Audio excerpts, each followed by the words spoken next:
చిన్న డివోషన్ మన మధ్యన ఉన్న పెద్దలైన ప్రసాద్ గారు పంచుకుంటారు. ఆ తర్వాత మనం 7:30 అరౌండ్ బైబిల్ స్టడీలోకి వెళ్దాము. ప్రార్థన చేసుకుందాం. పరిశుద్ధమైన దేవాలైన మీ కృప కలిగిన హస్తాలకు సంఘంగా మనం భద్రపరచుకుంటూ ఈ దినము సజీవుల లెక్కలో నుంచి మీ ఆలయ ప్రాంతంలో కూడడానికి, మీ వాక్యాన్ని ధ్యానించడానికి ఇచ్చిన సమయాన్ని బట్టి కృతజ్ఞతాస్తుతులు. ఈ సమయాన్ని మీ చేతిలో పెట్టుకుంటున్నైనా ఆది నుండి అంతం వరకు నీవు తోడుగా ఉండి మమ్మల్ని నడిపించి నిన్ను నీవు ఘనపరచుకోమని, మహిమపరచుకోమని, కూడిన మమ్మల్ని ఆశీర్వదించి దీవించమని వేడుకుంటున్నాం. మా ఆరాధననైనా నీకు అంగీకారయుక్తంగా చేసుకోమని, నీ దీవెనలతో నింపమని, ఈ దినంనైనా నీ యొక్క వాక్యం పంచుకునేటువంటి ప్రసాద్ గారిని నన్ను మరి పరిచర్యలు ఉపయోగపడేటువంటి వారిని అందరినీ కూడా నీవు తండ్రి మాతో తోడుగా నుండి చేపట్టుకుని నడిపించి నీ పరిచర్యలు వాడుకుని దీవెనలతో నింపమని యేసు నామమున ఈ ప్రార్థన వేడుకుంటున్నాం తండ్రి. మరి మన మధ్యలో సూర్యప్రకాష్ గారు ఒక పాట పాడతానని కోరుకున్నారు. ఆయన వచ్చి ఒక పాట పాడిన తర్వాత మరి ప్రసాద్ గారి యొక్క వాక్య ధ్యానంలో వెళ్దాం.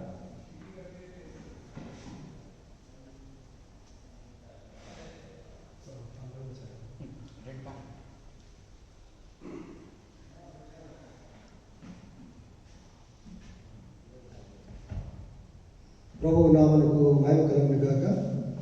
ఈరోజు బైబిల్ స్టడీలో పాల్గొంటున్న సందర్భంగా నాకు ఎంతో సంతోషంగా ఉంది.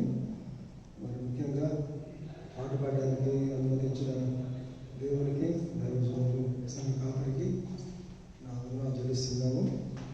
ఈ పాట తెలుగు ప్రజలందరికీ కూడా పరిచితమైన పాట. కవి శ్రేష్ఠులు వేదాల జానగా రాసిన పాట ఇది. అన్ని కాలంబులా ఉన్నాయే హోవాని ఎన్నాదారం బాయో కన్నా తండ్రి వన్నెకెక్కిన మోక్ష వాసాడిసనుతు నున్నతమైన నున్నే నీకు నిన్ను ప్రకటన సేయ నిఖిల లోకములను బలుగా చేసిన బలుడావివే ఉన్న లోకముల నుడుగా కరుణాసం పల్లాతో నేను ప్రౌఢావివే అన్ని జీవుల నెరిగి ఆహారమిచ్చుచు ఉన్న సర్వము దవో నీవే ఎన్నా సఖ్యము గాక ఉన్న లక్షణముల సన్ముతించుటకునే జాలోదునా కారుణ్యానిధి నీవు కఠిన కోడలు నేను బోధిషుదుడవేమో పాపి నేను సారాభాగ్యుడా నీవు జగతిలో నా కన్నా దారిద్రుడే లేడు తరచి చూడా సారా సగుణమూల సంపన్నుడవు నీవు ఘోర దుర్గుణ సంచారి నేను ఏ రీతి స్తుతింతు ఏ రీతి సేవింతు నిరామెన్నక ప్రోభా నిర్ణమితి అన్ని కాలముల ఉన్నాయే హోవాని ఎన్నాదారం వాయో కల్లా తండ్రి.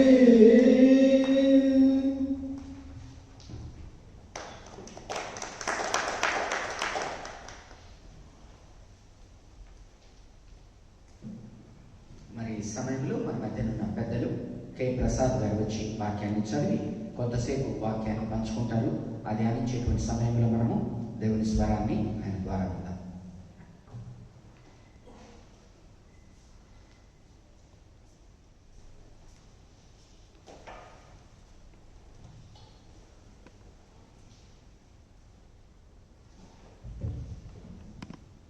ప్రార్థన చేసుకుంటాం.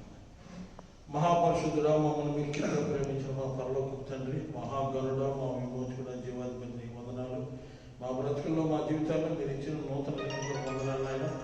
గడిచిన పగలంతా కూడా నీ కృపా కబ్జా నుంచి సజీవులుగా ఉంచి సాయంకాల సమయంలో నీ మందిరంలో అయ్యా నీ పాదాల చెంత నిలువబడి కృపను చూపినందుకు వందనాలు చెల్లిస్తున్నాం. వచ్చినటువంటి మా ప్రియులందరినీ కూడా నాయన నీ కృపల్లో భద్రపరిచినందుకు వందనాలు చెల్లిస్తున్నాను ఆయన. వచ్చిన వారందరినీ కూడా అయ్యా నీ వాక్యం ద్వారా బలపరచమని, అల్పుడను, అభాగుడను, దుష్టుడను, దుర్మార్గుడను, ఘోర పాపినైనటువంటి అయ్యా నీ శిలువ చోట మరుగుపరచమని నాయన.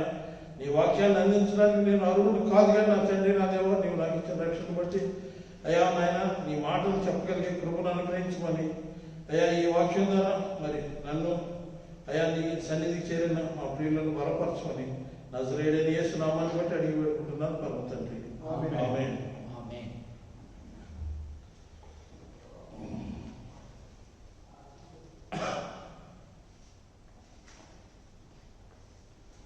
ప్రియమైనటువంటి దేవుని ప్రజలారా, మరి ఈ దినం మరి మీ మధ్య వాక్యాన్ని పంచేంత బలవంతుడు కాదు, కానీ మరి విశ్వాసరీత్యా అల్పుడనైనప్పటికీ దేవుడు నాకు ఇచ్చినటువంటి మరి కృపను బట్టి మరి దేవుని సన్నిధిలో నిలవబడేటానికి మరి ప్రయత్నం చేశాను.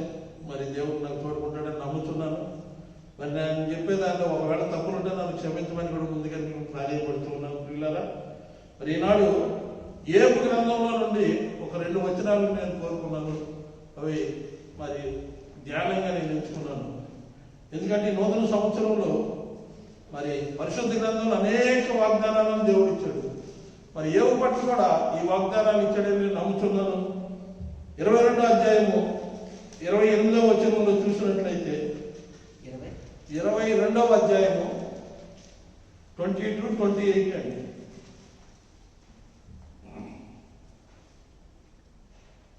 యోబు గ్రంథం 22-28. మరి గ్రంథకర్త యోబును ఎందుకు ఎంచాడో తెలియదు, కానీ మరి సకల విపత్తుల నుండి యోబు అష్ట కష్టాలు పడి నీతిమంతుడు అనేటువంటి పేరును దేవుని దగ్గర నుంచి పొందగలిగాడు. ప్రియులారా, మనకి మరి ఈ లోకరీత్యా మానవులైతే కష్టాలు వచ్చినప్పుడు దేవుడిని నిందిస్తారు, మేలు జరిగితే సంతోషిస్తారు, కనపరుస్తారు. కానీ మరి ఈ కష్టాలు మరి అనేకమైన శోధనలు వచ్చిన మరి యోబు నీతిమంతుడా అని యేసు ప్రభువే చెబుతున్నాడు, దేవుడే చెబుతూ ఉన్నాడు. ఆయన నీతిమంతుడు. మరి సాతాను ఆయన అప్పగించేటప్పుడు కూడా ఆయన ప్రాణాన్ని ముట్టవద్దు, ఆయనకున్న సమస్తాన్ని ముట్టి నువ్వేమన్నా చేసుకో. మరి ఆయన్ని అది ఒకరు మాత్రం ఆయన దగ్గర పెట్టుకున్నాడు. ఎందుకంటే నీతి అనేటువంటిది ఆయన ఇచ్చాడు కాబట్టి ఆ వాగ్దానంతో ఆయన పట్టుకుని మరి సజీవులుగానే ఉంచి కష్టాలను అనుభవించడానికి మన దేవుడు కృప చూపించాడని నేను నమ్ముతూ ఉన్నాను. మరి నా జీవితాలు అనేక కష్టాలను మనం అనుభవించాం. మరి అనుభవించినప్పటికీ నీ దేవుడు మనల్ని ఆశీర్వదించి ఈ స్థితిలో ఉంచినందుకు ఈ నూతన సంవత్సరంలో మనం ఎంతకైనా దేవుడికి రుణగ్రస్తులుగా ఉన్నామని నేను నమ్ముతున్నాను. ప్రియులారా, మరి అదేవిధంగా గ్రంథకర్త మరి చివరి దశ యోబు చివరి దశ అంటే 42వ అధ్యాయాన్ని మనం చదివినట్లయితే మరి అక్కడ యోబుతో దేవుడు చెబుతూ ఉన్నాడు, మానవుని యొక్క స్వభావం, మానవుని యొక్క చరిత్ర ఏ విధంగా నా ఆధీనంలో ఉంది, మానవుని నేను ఏ విధంగా కట్టడి చేసి నా స్వాధీనం ఉంచుకుని నడిపిస్తున్నానని మరి యోబుతో బయలుపరుస్తూ ఉంటాడు. కాబట్టి మరి మనల్ని నడిపించే దేవుడు, మరి మనల్ని జీవింపజేసే దేవుడు, మనకు తోడుకున్న దేవుడు, మనల్ని ఆశీర్వదించే దేవుడు మనకు తోడున్నప్పుడు ఈ లోకంలో ఏదొచ్చినా మనం భయపడాల్సినటువంటి అవసరం లేదని నేను నమ్ముతాను. మరి నా మటుకు నేనైతే ఒక 16 సంవత్సరాలు ఈ పక్కన ఉన్నటువంటి ఒక చిన్న ఇంట్లో ఒక రూమ్లో ఉన్నప్పుడు అనేక శోధనలు వచ్చినాయి. మరి అన్నింటినీ దేవుడు నాకు జయమిచ్చాడు. అందుకని ఆయన ఇచ్చిన వాగ్దానాల్లో ఒక మాట చెప్తాడు, నేను జయిస్తాను కానీ ఓడిపోను. ఎందుకంటే నన్ను జీవము చేసిన వాడు నువ్వు కాబట్టి నేను జయిస్తూనే ఉంటా. శోధన అనేది మానవ సహజం. మరి అందుకని గ్రంథకర్త చివరిలో ఆ గ్రంథాన్ని ముగిస్తూ, ఆ యోబుని గురించి ముగిస్తూ మరి మానవుని యొక్క ఆ స్వభావాన్ని, అధ్యాయాన్ని, మానవుని యొక్క చరిత్రను ఏ విధంగా ఆయన స్వాధీనంలో ఉంచుకున్నాడో తెలియజేస్తూ చివరిగా దేవుడు 200 మేలు పొందాడని మరి ఆ యొక్క యోబు గ్రంథాన్ని ముగిస్తూ ఉంటాడు. కాబట్టి ప్రియులారా, నా జీవితాలు అనేక శోధనలు వస్తాయి, ఒడిదుడుకులు వస్తాయి, మెట్టబల్లాలు వస్తాయి. మరి అనేక వచ్చినప్పటికీ కూడా మనం దేవుని యొక్క అనుసరణలో జీవించినట్లయితే, మరి ఆయన ఎదుట మనల్ని తగ్గించుకొని ఆయన స్తుతించినట్లయితే మన యొక్క మరి బ్రతుకు జీవితం అనండి, ఈ లోక యాత్ర అనండి మరి సంతోషంగా జరుగుతుందని నేను నమ్ముతూ ఉన్నాను. ప్రియులారా గమనించండి, మరి 28లో ఇచ్చిన వాగ్దానం ఏమిటి ఆయనకి? చదువుతానండి. మరియు నేను దేనిని యోచన చేసిన ఎడల, అంటే మనం ఏదైనా ఒక ఆలోచన చేసినట్లయితే అది మన జీవితాల్లో స్థిరపరచబడుద్ది. ఆ తర్వాత మన మార్గాల మీద ఆయన వెలుగు ప్రకాశిస్తుంది. మరి ఏబు జీవితాన్ని తీసుకున్నప్పుడు ఆయన మార్గాలు, ఆయన ఆలోచనలన్నీ చేసినప్పుడు అంతకుముందు ఏబు దేవుని గురించి ఆలోచించాల. భక్తులుగా ఉన్నాడు, నీతిమంతుడని పేరు పొందాడు, కానీ కొన్ని నిర్ణయాలు తీసుకుని ఉండొచ్చు. అందుకనే దేవుడు ఆ స్వాతంత్రం వచ్చిందేమో నేను అనుకుంటూ ఉంటాను. కాబట్టి మనం మన జీవితంలో మరి ఈయనకి ఇచ్చిన వాగ్దానం మనకు కూడా ఇచ్చాడని నేను నమ్ముతాను. ఎందుకంటే నీకు నాకు అనేక శోధనలు వచ్చి ఉన్నాయి, మరి అనేక సమస్యలతో మన జీవితాన్ని కొనసాగిస్తూ ఉన్నాం. కాబట్టి ప్రియులారా మనం ఏ నిర్ణయం తీసుకున్నప్పటికీ దీని అర్థం ఏంటంటే మనం ఏ నిర్ణయం తీసుకున్నా మన సొంత నిర్ణయాలు తీసుకోబడుతుంది. ఒకవేళ సొంత నిర్ణయాలు తీసుకున్నట్లయితే అవి ఫెయిల్ అవుతుంది. అది తప్పనిసరి అయినటువంటి మరి ఖచ్చితంగా జరుగుతుందని నేను చెప్పగలను.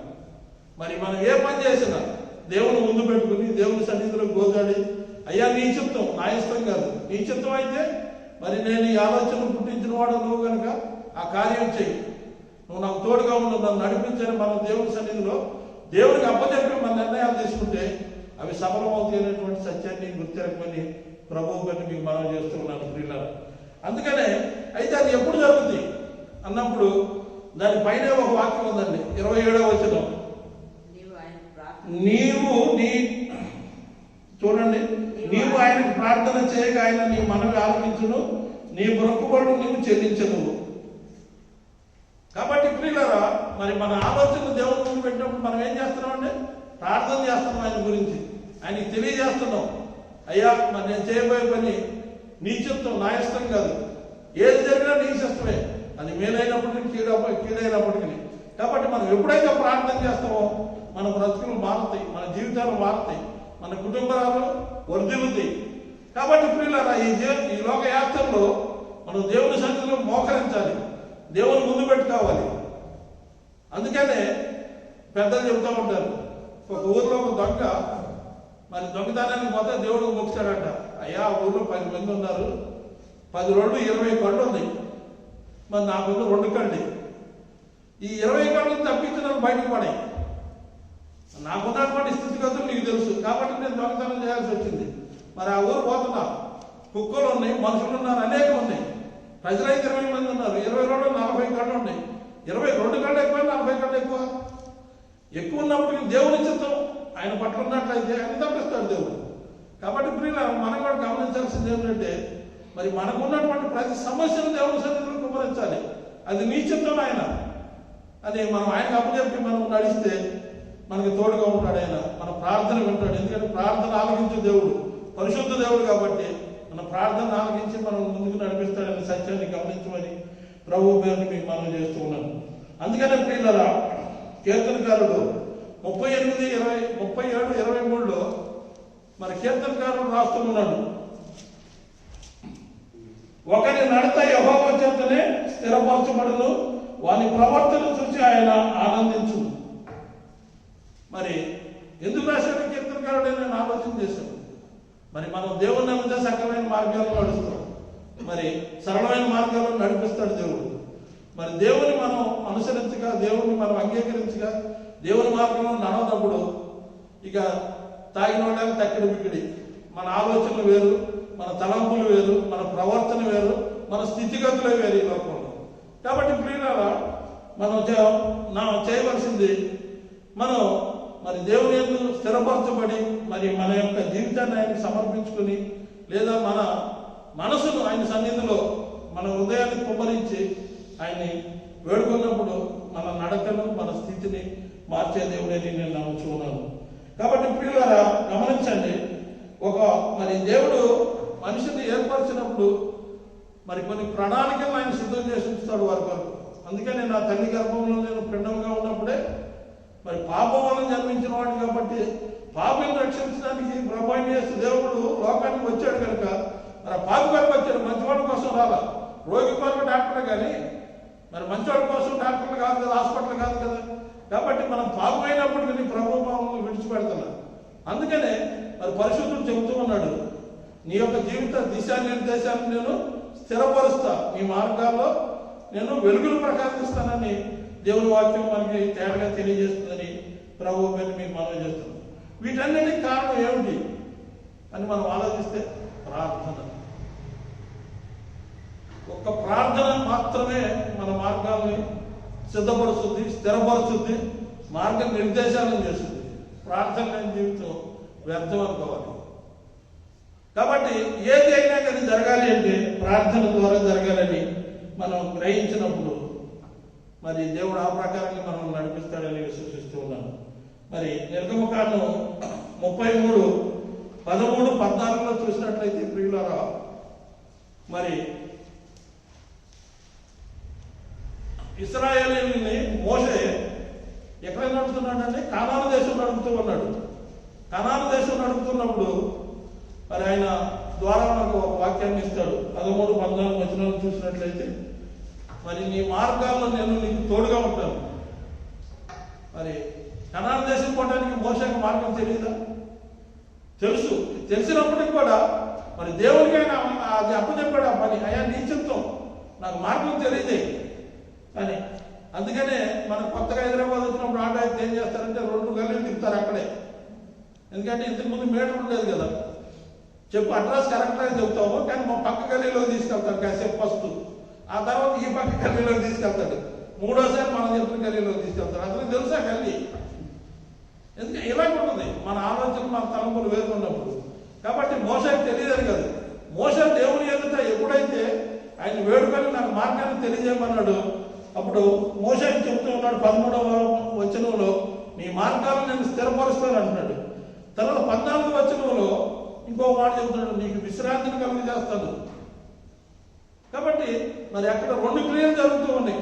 ఒకటి మార్గం స్థిరపరచబడుతుంది, రెండోది ఆయన ఉన్నటువంటి మరి శోధనలో కానీ బాధలో కానీ ఇశ్రాయేలు వేదనలో కానీ నడిపించేటప్పుడు వచ్చినటువంటి బాధలను బట్టి విశ్రాంతిని కూడా ఇస్తానని దేవుని వాక్యం తెలియజేస్తుంది.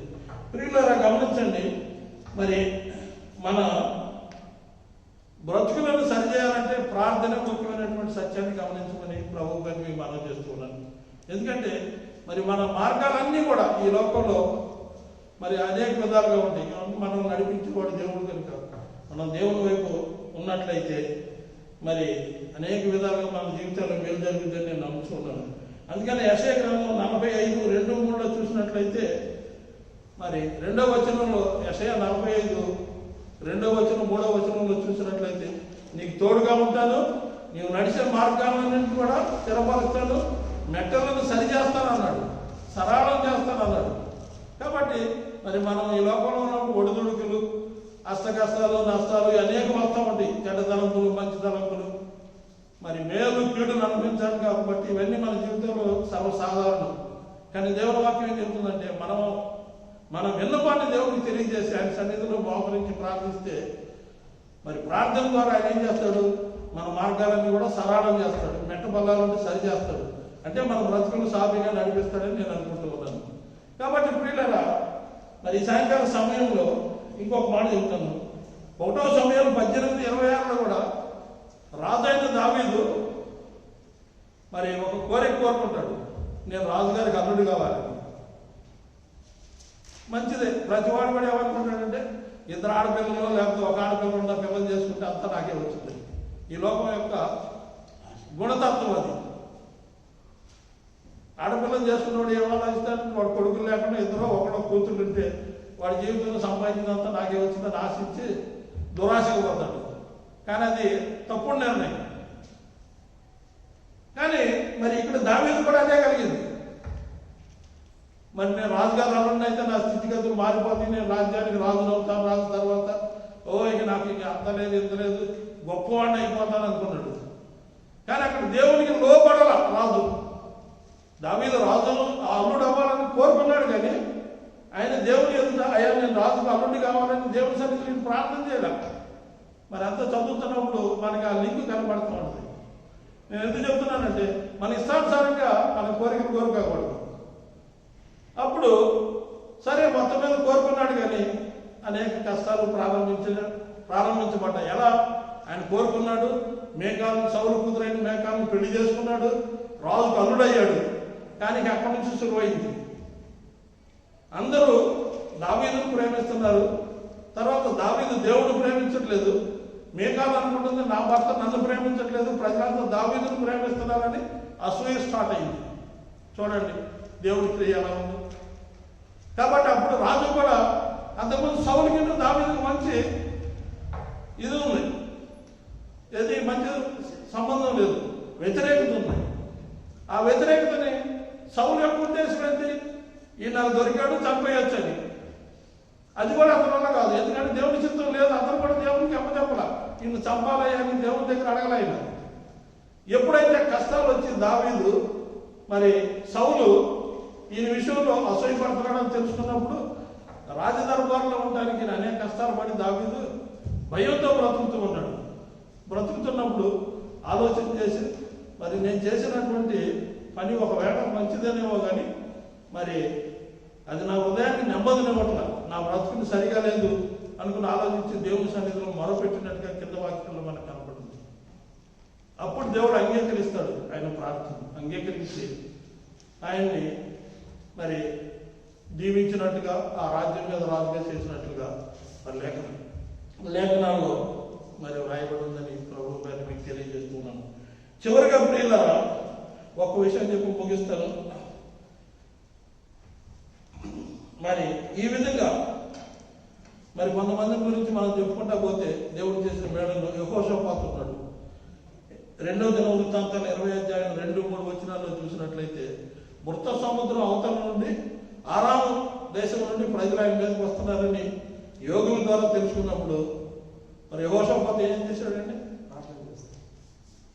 ఆయన ప్రార్థన చేసి దేవుని సన్నిధిలో మొరపెట్టి మరి ఆ రాజ్యాన్ని అంతా కూడా ఉపవాసంగా ప్రకటించాడు. దేవుడికి అప్పచెప్పాడు.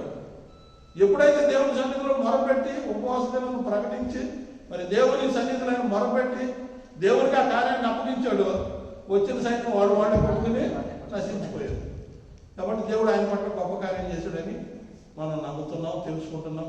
కాబట్టి మనం కూడా మన జీవితాల్లో దేవుని ఎంత విశ్వాసంతో దేవుని ప్రార్థన చేస్తే మన జీవితాలు కూడా వర్ధిల్లుతాయని నమ్ముతున్నాం. చివరిగా మరి లూకా సువార్త, మత్తయి సువార్త 1:19 మరి యోసేపు అనేటువంటి ఒక వ్యక్తిని మనకి గ్రంథకర్త చూపిస్తూ ఉన్నాడు. అయితే యోసేపు ఒక పేరు ఉంది. మరి ఏ విధంగా నీతిమంతుడని ఉందో మరి అదే పేరును యోసేపు కూడా నీతిమంతుడని చెబుతున్నాడు దేవుడే. మనుషులు ఎవరు చెప్పలేదు. మనకు పరిశుద్ధ గ్రంథాన్ని మరి జాగ్రత్తగా చదవాలి. ఏదో పేపర్ చదివితే ఉపయోగం లేదు, ఏం అర్థం కాదు.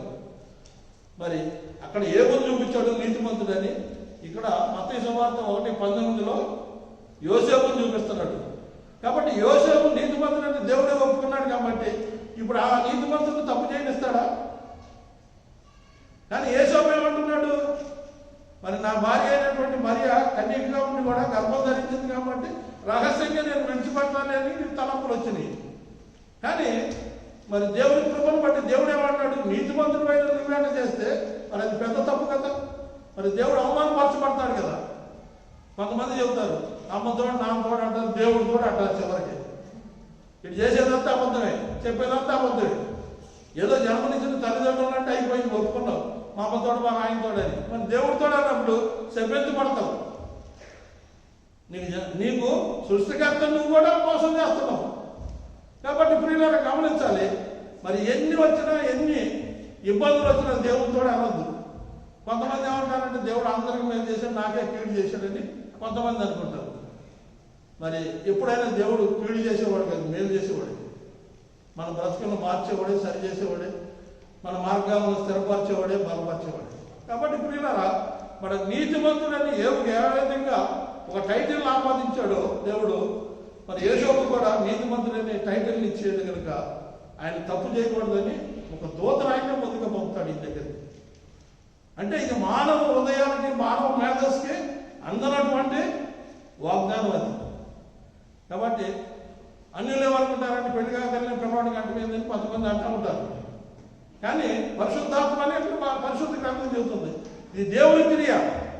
కాబట్టి ప్రియులారా, మరి నీతిమంతుడైనటువంటి యేసు తప్పు చేయకూడదని దేవుని సంకల్పం చొప్పున మరి దూతను ఆయనకి తోడుగా పంపి, ముందుగా పంపి, ఆయన యొక్క మార్గాలను స్థిరపరిచి, ఆయన యొక్క మాటలను స్థిరపరిచి, తప్పు చేయనీయకుండా మరి ఆ నీతిమంతుడిని మరితో కలిసి జీవితాన్ని గడపడానికి దేవుడు ఏర్పాటు చేసి, మరి ఆయన ద్వారా శరీరధారిగా ఈ లోకానికి క్రీస్తు రావడానికి మరి ఎంతగానో దేవుని క్రియ జరిగించినట్లుగా మరి వాక్యం మనకు తెలియజేస్తుంది. కాబట్టి ప్రియులారా, మరి చివరిగా నేను చెప్పవచ్చేది ఏంటంటే, ఏది జరిగినా మన ఆలోచన మన ఇష్టం కాదండి. ఎప్పుడు కూడా మన ఆలోచన మన ఇష్టానుసారంగా మరి ముందుగా బయలుపరుచుకుని చేసుకుంటే అవి జరగకపోగా దానివల్ల అనర్థాలు కూడా వస్తాయని నేను నమ్ముతాను.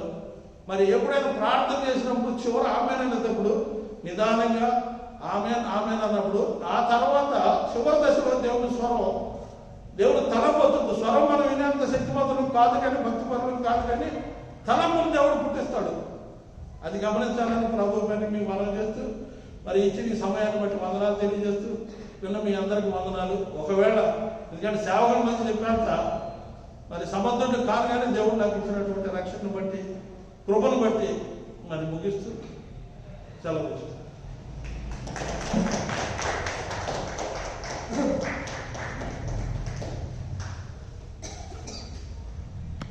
Praise the Lord sir. చక్కటి వాక్యాన్ని అందించారు, శ్రేష్టమైన వాక్యము. దేవుడు మిమ్మల్ని ఆశీర్వదించుగాక. మరి ఈ సమయంలో ఒక పాట పాడుకొని బైబిల్ స్టడీలోకి వెళ్దాం. రత్నకుమార్ గారు ఉన్నారు మన మధ్యన. ఒక పల్లవి ఇచ్చారు.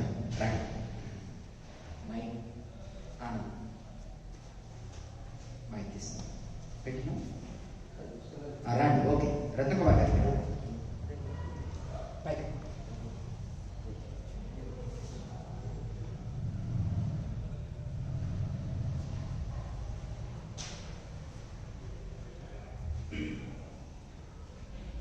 దేవుని పరిశుద్ధ స్తోత్రం. సమయం ఇచ్చినటువంటి పాస్టర్ గారికి వందనాలు చెల్లిస్తున్నాను. నాన్న ప్రసాద్ అన్న మంచి మాటలతో మరి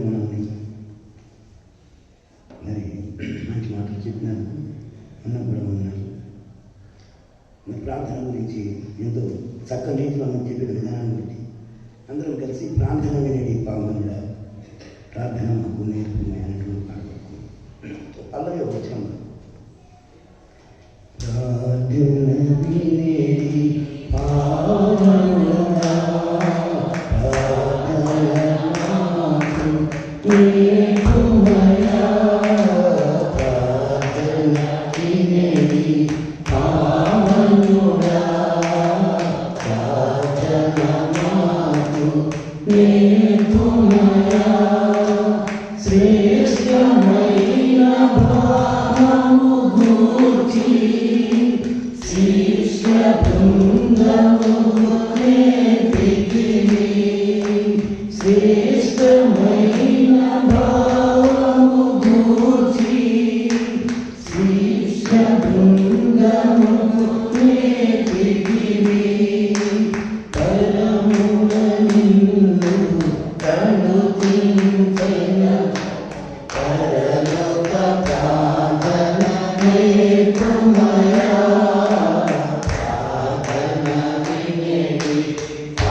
మరి ఈ సమయంలో బైబిల్ స్టడీలోకి వెళ్దాం. మనము ఏదైనా బైబిల్ స్టడీకి మనం ఏర్పరచుకున్న వాక్య భాగము యెషయా గ్రంథము 5వ అధ్యాయము 8వ వచనం నుండి ఆఖరి వచనం వరకు మనము ధ్యానిద్దాం.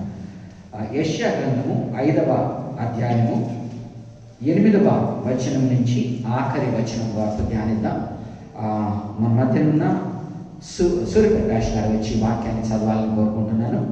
ఆ తర్వాత మన మధ్యనున్న సరస్వతి గారు వచ్చి ఒక చిన్న ప్రార్థన చేయాలని కోరుకుంటున్నాను. సూర్యప్రకాష్ గారు.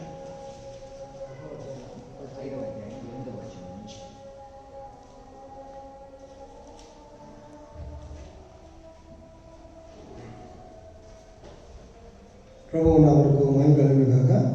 ఈ బైబిల్ స్టడీలో ఏర్పాటు చేసిన వాక్య భాగము యెషయా గ్రంథము 5వ అధ్యాయము 8వ వచనం నుంచి చివరి వరకు చదువుతున్నాం.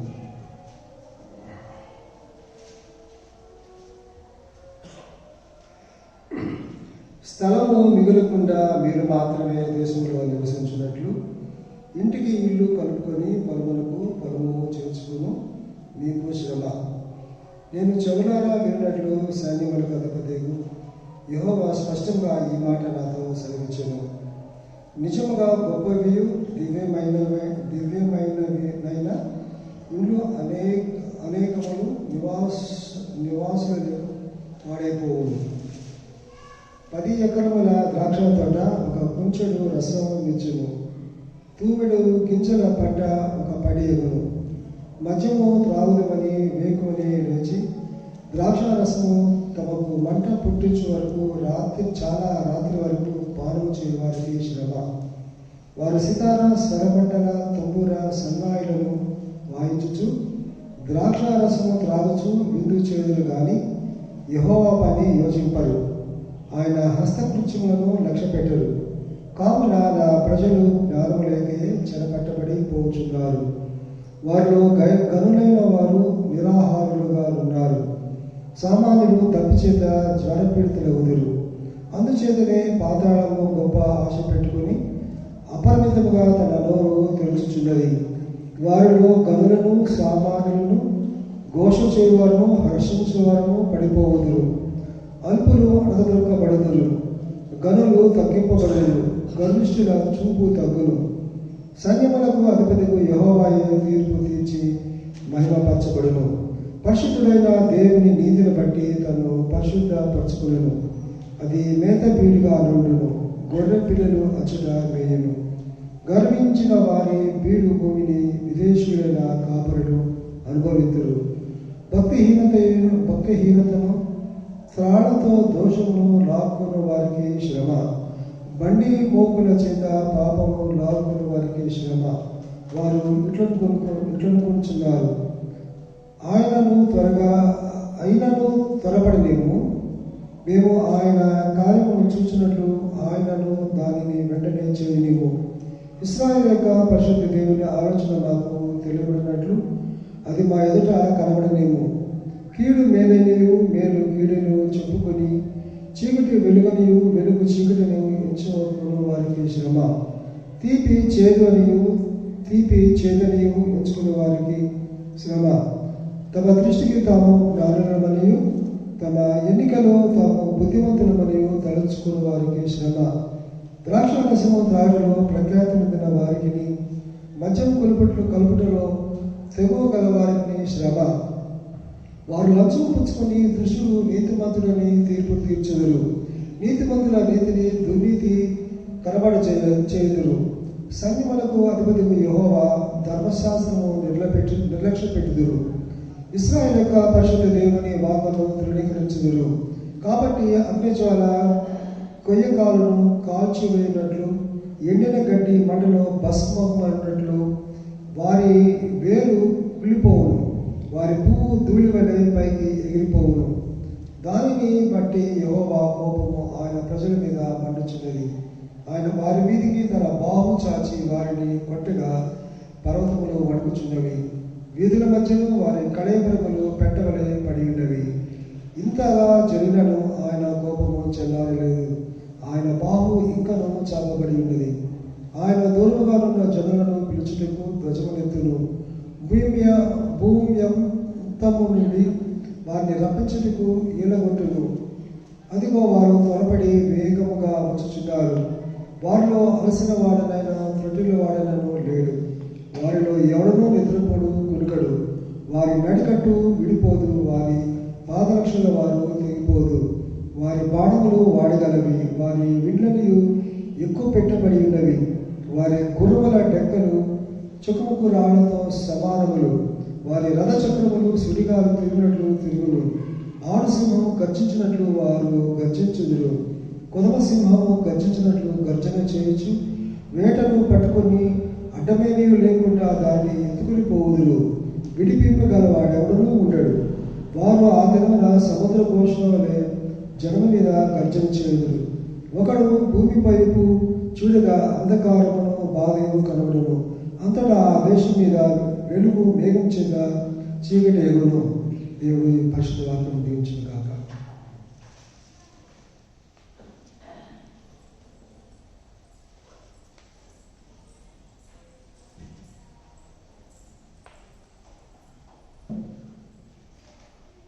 అందరికీ ప్రేజ్లార్డ్. సమయించిన పాస్టర్ గారికి వందనాలు చెల్లిస్తున్నాను. ప్రార్థించుకున్నాను.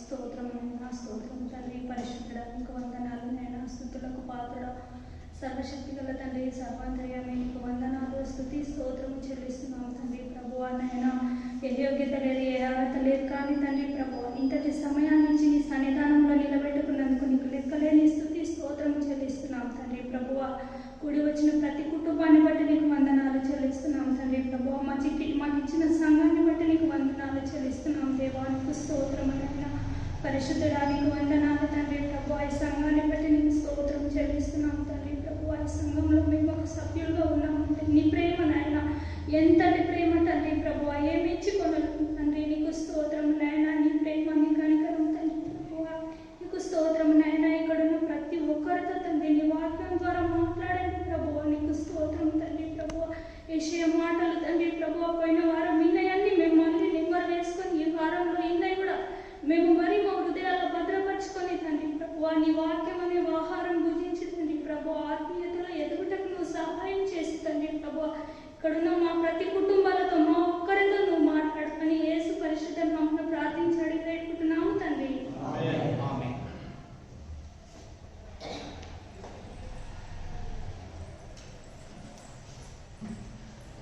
Thank you. ప్రార్థన చేసిన వారికి, వాక్యం చదివిన వారికి. మరి ఈ దినం బైబిల్ స్టడీలో యెషయా గ్రంథము 5వ అధ్యాయము 8వ వచనం నుంచి ఆఖరి భాగం వరకు, ఆఖరి వచనం వరకు ధ్యానించిపోతూ ఉండగా 5వ అధ్యాయము 1 నుంచి 7 వరకు మనము ఒక ద్రాక్ష తోట యొక్క అలంకారయుతమైన ఉపమానమును చూసాం. దానిలో ఒక ద్రాక్ష తోట ఏ విధముగా అయితే దానికి చేయవలసినదంతా చేసిన తర్వాత అది మంచి ఫలములు ఇవ్వకుండా కారు ఫలములు, చేదు ఫలములు, కంపు కొట్టేటువంటి ఫలములు ఇచ్చినప్పుడు ఆ యొక్క ద్రాక్ష తోట మాలి ఏమి చేస్తాడు? ఇంకా ద్రాక్ష తోట పనికి రాదు అని చెప్పి దానిని సంపూర్ణంగా దానికి ఉన్న ఆ యొక్క కంచెను తీసివేసి, దానికి ఉన్న బురుజును తీసివేసి ఆ యొక్క బీడు భూమిగా అయిపోయేటువంటి పరిస్థితులకి తెచ్చాడు. ఆ యొక్క పొలము, దాన్ని ఏమంటారు, ఆ యొక్క ద్రాక్ష తోట మరి ఎవరో కాదు, ఆ యొక్క నార్దర్న్ కింగ్డమ్ 10 తెగలకు సంబంధించిన ఉత్తర భాగంలో ఉన్న ఆ యొక్క నార్దర్న్ కింగ్డమ్ అయిన ఇశ్రాయేలు జనాంగము, అదే విధముగా 2 తెగలకు సంబంధించిన సదర్న్ కింగ్డమ్ అయిన యూదా నా వనము అంటున్నాడు. వారి యొక్క పరిస్థితి ఈ విధంగా ఉంది అంటున్నాడు. 7వ వచనంలో ఒక మాట మాట్లాడతాడు చూడండి. ఇజ్రాయేలు వంశము సైన్యముల అధిపతి యొక్క యెహోవా ద్రాక్ష తోట.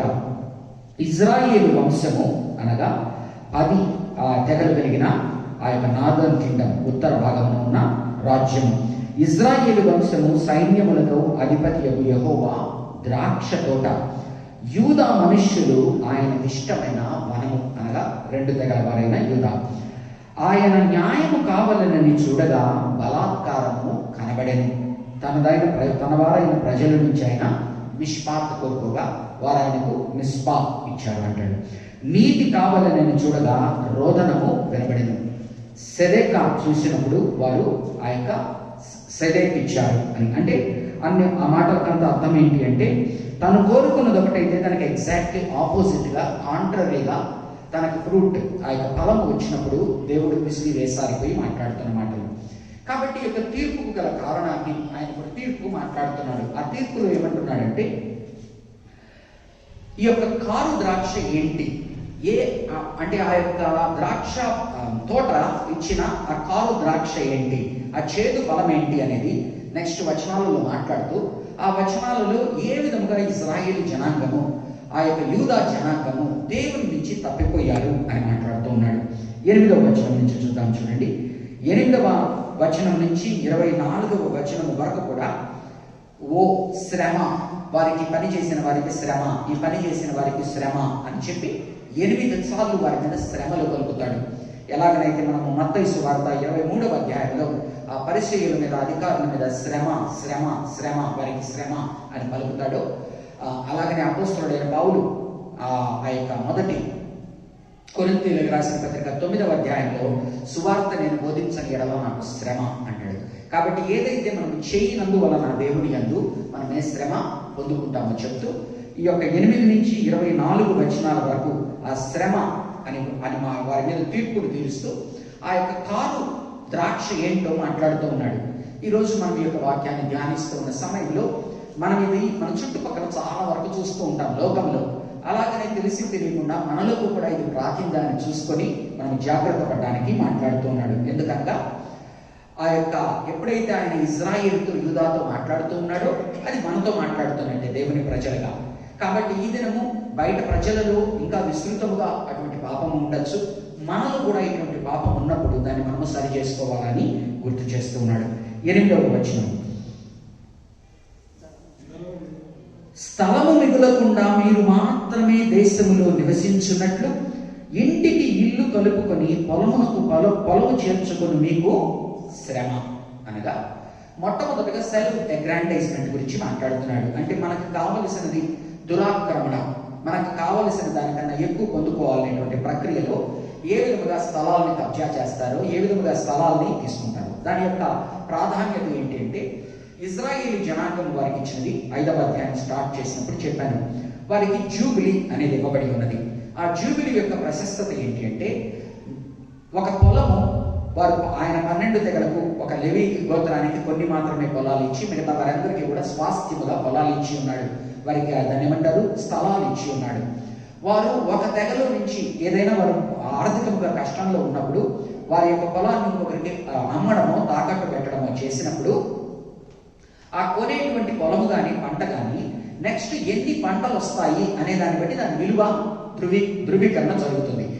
49 ఏళ్ళు అయిన తర్వాత 50వ సంవత్సరంలో మరలా ఏ తెగ పొలము ఆ తెగకి రావాలి, వారి కుటుంబం పేరు మీదికి రావాలి. ఎవరి దీంట్లో అయితే బానిసత్వంలోకి వెళ్ళిపోయిందో తాకట్టు వలన కానీ అప్పు వలన కానీ లేకపోతే అమ్మి వేసింది కానీ వెనక్కి రావాలి. కానీ ఇక్కడ జరుగుతున్నది ఏంటంటే, ఈ యొక్క ఇజ్రాయేలీ జనాంగం గురించి మాట్లాడుతున్నప్పుడు 250 ఏళ్ళ చరిత్ర వాళ్ళకు ఉన్నది. ఇది యెషయా గ్రంథం 700 సంవత్సరం నుంచి 750 సంవత్సరం వరకు మాట్లాడుతున్నాడు. కాబట్టి ఒక 250 సంవత్సరాల్లో ఈ జూబిలీ అనేది లేక ఆస్తిపరుడు ఇంకా ఆస్తిపరుడైపోతున్నాడు.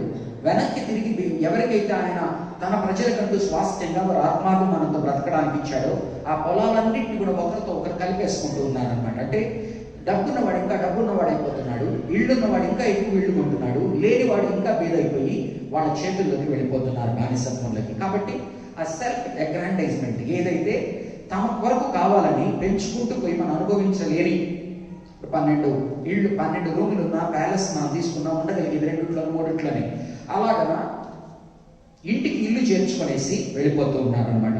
కారు ద్రాక్షలో ఒక భాగం ఏంటి అంటే వాళ్ళు దురాక్రమణకు లోనయ్యారు. ఏదైతే అందరూ ఆనందించవలసిన స్థలాన్ని అందరూ ఆనందించకపోగా కొంతమంది చేతుల్లోకి వెళ్ళిపోయేలా జరుగుతున్నది. నేను చెవులారా వినున్నట్లు, మీరు దీన్ని కనుక చూడాలనుకుంటే మీకా గ్రంథంలో 2వ అధ్యాయము 2-9 వచనాల్లో ఈ యొక్క ప్రస్ఫుటంగా ఏ పరిస్థితుల్లో ఉన్నది ఇది అని చూపిస్తాడు. అలాగనే ఆమోసు గ్రంథం కనుక 2వ అధ్యాయము 6 నుంచి 8 వరకు చూశామనుకోండి, ఆనాటి ఇజ్రాయేలీ జనాంగము, ఎందుకంటే ఈ యొక్క 2 గ్రంథాలు చెప్పాను, యెషయా గ్రంథం రాసిన సమయంలోనే మీకా గ్రంథం కూడా వ్రాయబడి ఉంటుంది. ఆమోసు గ్రంథం కూడా సుమారు ఆ ప్రాంతాల్లో నార్దర్న్ కింగ్డమ్ అయిన ఇజ్రాయేలీ జనాంగాన్ని ఖండిస్తూ రాస్తూ ఉన్న మాటలు. కాబట్టి వాటిలో అంతా కూడా ఇజ్రాయేలీ జనాంగం అంటే ఎస్పెషలీ నార్దర్న్ కింగ్డమ్ అయిన 10 ట్రైబ్స్ ఏ విధముగా దూరముగా దేవునికి వెళ్ళిపోయాయి, ఏ విధముగా వారు చెడిపోతున్నారు, యూదా వారు కూడా అదే మార్గంలో నడుచుకుంటున్న వారిని యెషయా గ్రంథం సమయంలో ఫస్ట్ అన్యరాజులైన అష్షూరు వాళ్ళు వచ్చి ఈ యొక్క నార్దర్న్ కింగ్డమ్ అయిన 10 తెగలను చెరలోకి తీసుకుపోబోతున్నారు, జాగ్రత్త అని చెప్తాడు. మీ యొక్క మార్గాల్ని కనుక మీరు చక్కబెట్టుకోకపోతే వారికంటే మీరు ఏ విధముగా గొప్పవారు కాదు, కానీ మీరు కూడా నేను నా యొక్క కృప కొంతకాలమే మీద ఉంటుంది, ఆ తర్వాత బబులోని చెరలో మిమ్మల్ని తీసుకువెళ్ళిపోతాను అన్నది చరిత్ర. కాబట్టి ఆ యొక్క మీకా గ్రంథంలో 2వ అధ్యాయం 2వ వచనం 9వ వచనం చూడొచ్చు. ఆమోసు గ్రంథంలో 2వ అధ్యాయము 6 నుంచి 8 వరకు కనుక చూస్తే ఆనాటి దేవుని ప్రజల యొక్క రాజ్యము ఎంత దారుణమైన స్థితిలో ఉందో చెప్పబడుతుంది.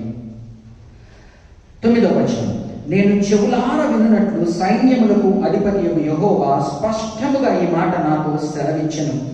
నిజముగా గొప్పవియు, మొట్టమొదట మాట్లాడింది వాళ్ళ నేరం గురించి మాట్లాడుతున్నాడు. 9వ వచనంలో వాళ్ళ చేకూరబోయేటువంటి తీర్పు గురించి మాట్లాడుతున్నాడు. నిజముగా గొప్పవియు దివ్యమైనవియునైన ఇళ్ళు అనేకములు నివాసము లేక పాడై పోవును అంటున్నాడు. ఒక వ్యక్తి 10 ఇళ్ళు పెట్టుకుంటే ఆ 10 ఇళ్ళని మేనేజ్ చేయలేడు. అలాగని చిన్నగా ఏ స్థితికి వచ్చేసిందంటే, ఇప్పుడు మనం కొన్ని రాయలసీమలో కొన్ని వాన నీరు లేని చోట్ల కొంత ఒకనాడు శాపకరమైన కొన్ని పరిస్థితుల్లో ఉన్న పల్లెలకు కనుక మనం వెళ్ళామంటే అక్కడ చాలా దారుణమైన పరిస్థితుల్లో ఉంటాయి. ఇల్లు కూలిపోయిన పరిస్థితుల్లో, పాత ఇది బీడు భూములు, ఎవరూ లేక ఒక నిరాశ నిస్పృహలు చెందిన ప్రదేశంగా. అలాగున ఎవరైతే వీరు ఇళ్ల మీద ఇళ్ళు కట్టుకుని ఇళ్లతో ఇళ్ళు జతపరుచుకొని పొలం జతపరుచుకున్న వారి యొక్క పరిస్థితి ఏమైపోతుంది అంటున్నాడంటే, నిజముగా గొప్పవియు దివ్యమైనవియునైన ఇండ్లు అనేకములు నివాసము లేక పాడై పోగును. ఆమోసు గ్రంథం 3వ అధ్యాయము 10వ వచనం 15వ వచనం కావాలంటే చదవండి, దాని గురించి వ్రాయబడి ఉంటుంది. 10 ఎకరముల ద్రాక్ష తోట ఒక కుంచెడు రసమిచ్చును. ఒక పక్కన పొలాలు దారుణమైన స్థితికి వెళ్ళిపోతాయి, దానిలో నుంచి రాబడి ఉండదు, దానిలో నుంచి వచ్చేటువంటి ఫలము ఉండక నాశనం అయిపోతుంది. కాబట్టి ఎప్పుడైతే మనకు కావలసిన దానికన్నా ఎక్కువ మనం ఎప్పుడైతే లోకముల నుంచి తీసుకోవాలనుకుంటామో దాని నుంచి మనకు ఆఖరికి వచ్చేది ఏంటంటే మనము దాన్ని సరిగ్గా అనుభవించలేము, ఆ తర్వాత అది చెడుకు దారితీస్తుంది అని చెప్తున్నాడు. 10 ఎకరముల ద్రాక్ష తోట ఒక కుంచెడు రసమిచ్చును, తూమెడు గింజల పంట ఒక పడి యగును. 11 నుంచి 12 వచనాల్లో ఏం చెప్తున్నాడంటే, మొట్టమొదటిది 8 నుంచి 9 వచనాల్లో సెల్ఫ్ అగ్రాండైజ్మెంట్ గురించి మాట్లాడుతున్నాడు. దురాక్రమణ, దుర్వ్యాపారము, ఏ విధముగా మనల్ని మనం హెచ్చించుకోవడానికి ఆస్తులు సమకూర్చుకుంటాము అనేది. ఆ యొక్క 11వ వచనంలో 12వ వచనంలో ఏం మాట్లాడుతున్నాడంటే, ఏ విధముగా ఒక బాగా డబ్బు వచ్చిన తర్వాత ఏమి చేయాలో తెలియకపోయిన తర్వాత ఒక గమ్యము, ఒక దిశా నిర్దేశము లేనప్పుడు వారందరూ కూడా ఆ యొక్క మద్యానికి అలవాటు పడతారు. అంటే ఒక జీవిత శైలి, ఎప్పుడైతే మనకు ఒక ఉద్యోగం ఉండదో, సద్యోగం ఉండదో, ఎప్పుడైతే మనకు రావాల్సిన డబ్బులు, ఇంటికి నడుపుకోవడానికి డబ్బులు వేరే దాని నుంచి వస్తూ ఉన్నాయో, సుఖంగా శాంతిగా ఉన్నామో చాలా మంది దీనికి వెళ్తారు. కానీ సెల్ఫ్ ఇంటెలిజెన్స్ అంటే మనకు కావలసిన దాన్ని పప్ కల్చర్, మనకు కావలసిన దానికన్నా ఎక్కువ ఉన్నప్పుడు, మనం సంపాదించుకోవాల్సిన అవసరం లేనప్పుడు మన పిల్లలు చెడిపోయేటువంటి అవకాశం ఎలాగ ఉంటుందో మనకి ఈరోజు తెలుసు. హై సొసైటీలో వాళ్ళ తల్లులు తండ్రులు ఒక 3 తరాలకి 4 తరాలకి సంపాదించేసిన తర్వాత వీళ్ళకి దాన్ని ఏం చేసుకోవాలో తెలియక ఎక్కువ పెద్ద కార్లు కొనుక్కొని ఎక్కువ తాగుతూ రాత్రులు వెళ్ళి ఫుట్పాత్ల మీద, ఈ పరిస్థితులు మనకు తెలిసినవే. కాబట్టి నెక్స్ట్ ఏం చెప్తున్నాడంటే, ఆనాటి సొసైటీలో ఉన్న పరిస్థితి ఈ విధంగా ధనవంతులు అయిపోతూ ఉన్న తర్వాత మద్యానికి లోనయ్యి వారి జీవితము మద్యం అనే దాని ద్వారా నడిపించుకునేటువంటి పరిస్థితికి వచ్చేసారు. మద్యము తాగుడుమని వేకువనే లేచి ద్రాక్షారసము తమకు మంట పుట్టించు వరకు చాలా రాత్రి వరకు పానము చేయు వారికి శ్రమ అంటున్నాడు. అదే రీతిగా మీరు ఆమోసు గ్రంథంలో కనుక చూసినట్లయితే చక్కగా చెప్తాడు, ఆ యొక్క వారి భార్యలు ఎప్పుడు నాకు తెచ్చిస్తాం. హోషేయ గ్రంథంలో, ఆమోసు గ్రంథాలంతా ఈ సమయాల్లో రాయబడింది. వారి భార్యలు మద్యం అయిపోయింది, ఇంకా మద్యం కావాలా అని అడుగుతున్న పరిస్థితులు. వాళ్ళ వాంతుల్లో వాళ్ళు ఉన్నట్టుగా యెషయా గ్రంథం కొంత ముందర పోయిన తర్వాత చెప్తాడు. ప్రవక్తలు, యాజకులు అందరూ కూడా ఏ స్థితికి వచ్చేసారంటే తాగి తందనాలాడుతూ తాగి వారి వాంతుల్లో వాళ్ళు ఉన్న పరిస్థితులు అని చెప్తాడనమాట. సో ఎప్పుడైతే ఒక దురాక్రమణకు మనం వెళ్ళి దుర్వ్యాపారానికి మనకు వెళ్ళి మనకు కావలసిన దానికన్నా ఎక్కువ సంపాదించుకొని మన పిల్లల్ని ఏ తరమునకు ఆ తరము వారు సంపాదించుకునేటట్టుగా కాకుండా వారికి ఎక్కువ సమకూర్చి వారిని ఆనంద పెట్టాలి, సుఖ పెట్టాలి అనుకున్నప్పుడు చిన్నగా యొక్క కల్చర్ ఏ విధంగా వెళ్ళిపోతుంది. మద్యము త్రాగుదమని వేకువని లేచి ద్రాక్షారసము తమకు మంట పుట్టించు వరకు చాలా రాత్రి వరకు పానము చేయ వారికి శ్రమ, రెండవ శ్రమ. వారు ఇదే కాకుండా ఎలాగైతే మనము ఈ యొక్క సినిమాల్లో వాటిలో చూస్తుంటాం, ఆ తాగేటప్పుడు, తందనాలు అయ్యేటప్పుడు, పబ్ కల్చర్లో ఆ నాట్యాలు, ఆ యొక్క నృత్యాలు, అవన్నీ ఐటమ్ సాంగ్స్ లాగా వారు సితారా, స్వరమండల, తంబూర, సన్నాయిలను వాయించుచు ద్రాక్షారసం త్రాగుచు విందు చేయుదురు గాని యెహోవా పని యోచింపరు, ఆయన హస్తకృత్యములను లక్ష్య పెట్టరు. మనం 31వ అధ్యాయంలో కనుక సామెతల గ్రంథంలో చూశామంటే ఆ యొక్క తల్లి ఆ కుమారునికి చెప్తుంది ఏమని, రాజమాత రాజకుమారునికి, అయ్యా రాజులకి తాగుడు తగదయ్యా, రాజులకు వెడ తాగిన ఎడల వారు న్యాయం మర్చిపోతారు, రాజులకు స్త్రీలు తగరయ్యా వారు చెడిపోతారు, కష్టపడుతూ ఉన్నవాడికి వారి బాధ వారి నొప్పి శారీరక శ్రమ తెలియకుండా ఉండడానికి కావాలంటే తాగిపించండి కానీ రాజులకు తగదయ్యా అని చెప్పబడుతుంది అక్కడ. వారు స్వరమండల తంబూర సన్నాయిలను వాయించుచు, అంటే ఏ విధంగా అయితే ఆ యొక్క పబ్బుల్లో మ్యూజిక్ లైట్స్ ఆఫ్ చేసి ఉన్నాయో అటువంటిది మనం ఊహించుకోగలము, వాయించుచు ద్రాక్షారసము త్రాగుచు విందు చేయుదురు గాని యెహోవా పని యోచింపరు, ఆయన హస్తకృత్యములను లక్ష్య పెట్టరు. ఎప్పుడైతే ఒక జనాంగము మత్తుకు అలవాటు పడిపోతారో స్పిరిచువల్ స్టూపర్ వచ్చేస్తుంది. అంటే మన ఫిజికల్ స్టూపర్ చిన్నగా దేనికి తెస్తుంది, మనల్ని స్పిరిచువల్ స్టూపర్కి తెస్తుంది. ఎప్పుడైతే మనము ఆ యొక్క చెడు అలవాట్లకు అలవాటు పడతామో, మందుకు కానీ డ్రగ్స్ కానీ, వాళ్ళు ఇంకా స్టోన్డ్ అంటాం కదా మనం, దే ఆర్ స్టోన్డ్ అంటాం. వాళ్ళకి ఏ స్పర్శ తెలియదు, వాళ్ళని కొట్టినా తెలియదు. అందుకని ఐ థింక్ సామెతల గ్రంథం 22వ అధ్యాయంలో అనుకుంటాను ఆఖరి వచనాల్లో ఒక తాగుబోతు గురించి మాట్లాడుతూ అంటాడు, వాడికి ఒళ్ళు తెలియదంట, పై తెలియదంట, పైకి వెళ్ళి అన్నింటిలోకి షిప్లో ఒక ఇది ఉంటుంది కదా, దాన్ని ఏమంటారు, సెయిల్స్, అన్నింటిలోకి పినకలు పైకి వెళ్ళి అక్కడి నుంచి మాట్లాడతాడంట. ఎంతో మందిని చూస్తాం మనం, తాగేసి ఆ పైకి వెళ్ళి మాట్లాడేవాడిని, తాగేసి ఆ యొక్క స్థితిలో లేకుండా ఉండేవాడిని, నన్ను కొట్టి తిని కానీ నాకు తెలియకుండేది అని పొద్దున్న లేగానే వారి వాంతిలో వారు లేచేటువంటి వారిని ఎంతో మందిని మనము చూస్తాం. కాబట్టి ఒకవైపున దురాక్రమణ గురించి మాట్లాడుతూ, ఇంకొక వైపున దుర్వ్యాపారం గురించి మాట్లాడుతూ, ఇంకో వైపున ఇలాంటి కల్చర్లో మత్తులైపోయి ఏ విధంగా కుటుంబాలుగా చెడిపోతారు, ఏ విధంగా వారి కుటుంబాలు దేవుని యందున్న ప్రజలు ఏ విధంగా దూరంగా అయిపోతారు. ఆయన హస్తకృత్యములను లక్ష్య పెట్టరు. వీళ్ళకి ఆస్తి ఇచ్చింది ఎవరు, ఇవంతా నాకు ఇచ్చింది ఎవరు అని మర్చిపోయి ఆయన మాటలు కాక వేరే వాటికి దారి తీసే పరిస్థితి. కావున 13వ వచనంలో తీర్పు కలుగుతున్నాడు, కావున నా ప్రజలు జ్ఞానము లేకయే చెరబట్టబడిపోవచ్చున్నారు, వారిలో గనులైన వారు నిరాహారులుగా ఉన్నారు, సామాన్యులు దప్పి చేత జ్వరపీడితులందరూ. అక్కడేమంటున్నాడు, మద్యం అనేది దప్పిక కొరకు తాగేది కాదు, మద్యం అనేది మత్తు కొరకు తాగేది. అలాంటి పరిస్థితుల్లోకి స్పిరిచువల్ స్టూపర్లోకి ఆ యొక్క మెటీరియల్ ప్రాస్పరిటీ వలన, అంటే వచ్చిన ఆస్తుల వలన, సంపాదించుకున్న దీని వలన వారు ఎప్పుడైతే దీని ఆధ్యాత్మికమైన ఆ యొక్క మందకోడితనానికి వెళ్ళిపోయారో, వారి యొక్క గనులు కానీ, అంటే దేశము పాడైపోయి ఏమవుతుందంటే వారికి ఆహారం లేదంట. అక్కడేమో పబ్బుల్లో చికెన్లు మటన్లు బయట పారేసే స్థితికి వస్తూ ఉన్నదంట. చిన్నగా దాని మీదకి తీర్పు ఏ విధంగా వస్తుంది అంటే ఆఖరికి వారికి గొంతు తడి ఆర్పుకోవడానికి నీళ్లు లేని పరిస్థితులకి, ఆకలి పడితే తినడానికి లేకుండా ఉంటారంట. యోగు గ్రంథంలో అనుకుంటాను, యోగు గ్రంథంలో కాదు, ఒక గ్రంథంలో మాట్లాడతాడు, విలాప వాక్యాల్లో మాట్లాడతాడు. ఒకనాడు ఎలాగనున్నారు, ఎలాంటి భోజనాలు మన వాళ్ళు చేశారు, ఎలాంటి శ్రేష్టమైన కల్చర్ మనం కలిగి ఉన్నది. ఈరోజు పిల్లలు ఆ యొక్క మాల్ న్యూట్రిషన్, ఆఫ్రికాలో ఉన్న పిల్లల్ని మనం చూస్తే అలా అయిపోయి జ్వరంతో వారి యొక్క ఒళ్ళు వేడెక్కిపోయి ఉంది. ఒక తల్లి ఆ యొక్క విలాప వాక్యాల్లో కనుక చదివితే, ఆ యొక్క తల్లి తన బిడ్డను, ఒక చాలా సున్నితమైన స్త్రీ అంట, ఎవరి మనసు నొప్పించేటువంటి స్త్రీ కాదంట, భర్తను పల్లెత్తు మాట అనేటువంటి స్త్రీ కాదంట, కానీ తను తన భర్తతో ఎక్కడ తన తిండిని పంచుకోవాలనో అని చెప్పి తన తిండిని దాచుకుంటుందంట. పక్కన వారికి కూడా చాటుగా తన పిల్లలు చంపుకొని తింటుందంట. ఆ పరిస్థితికి చేరతారని చెప్తాడు.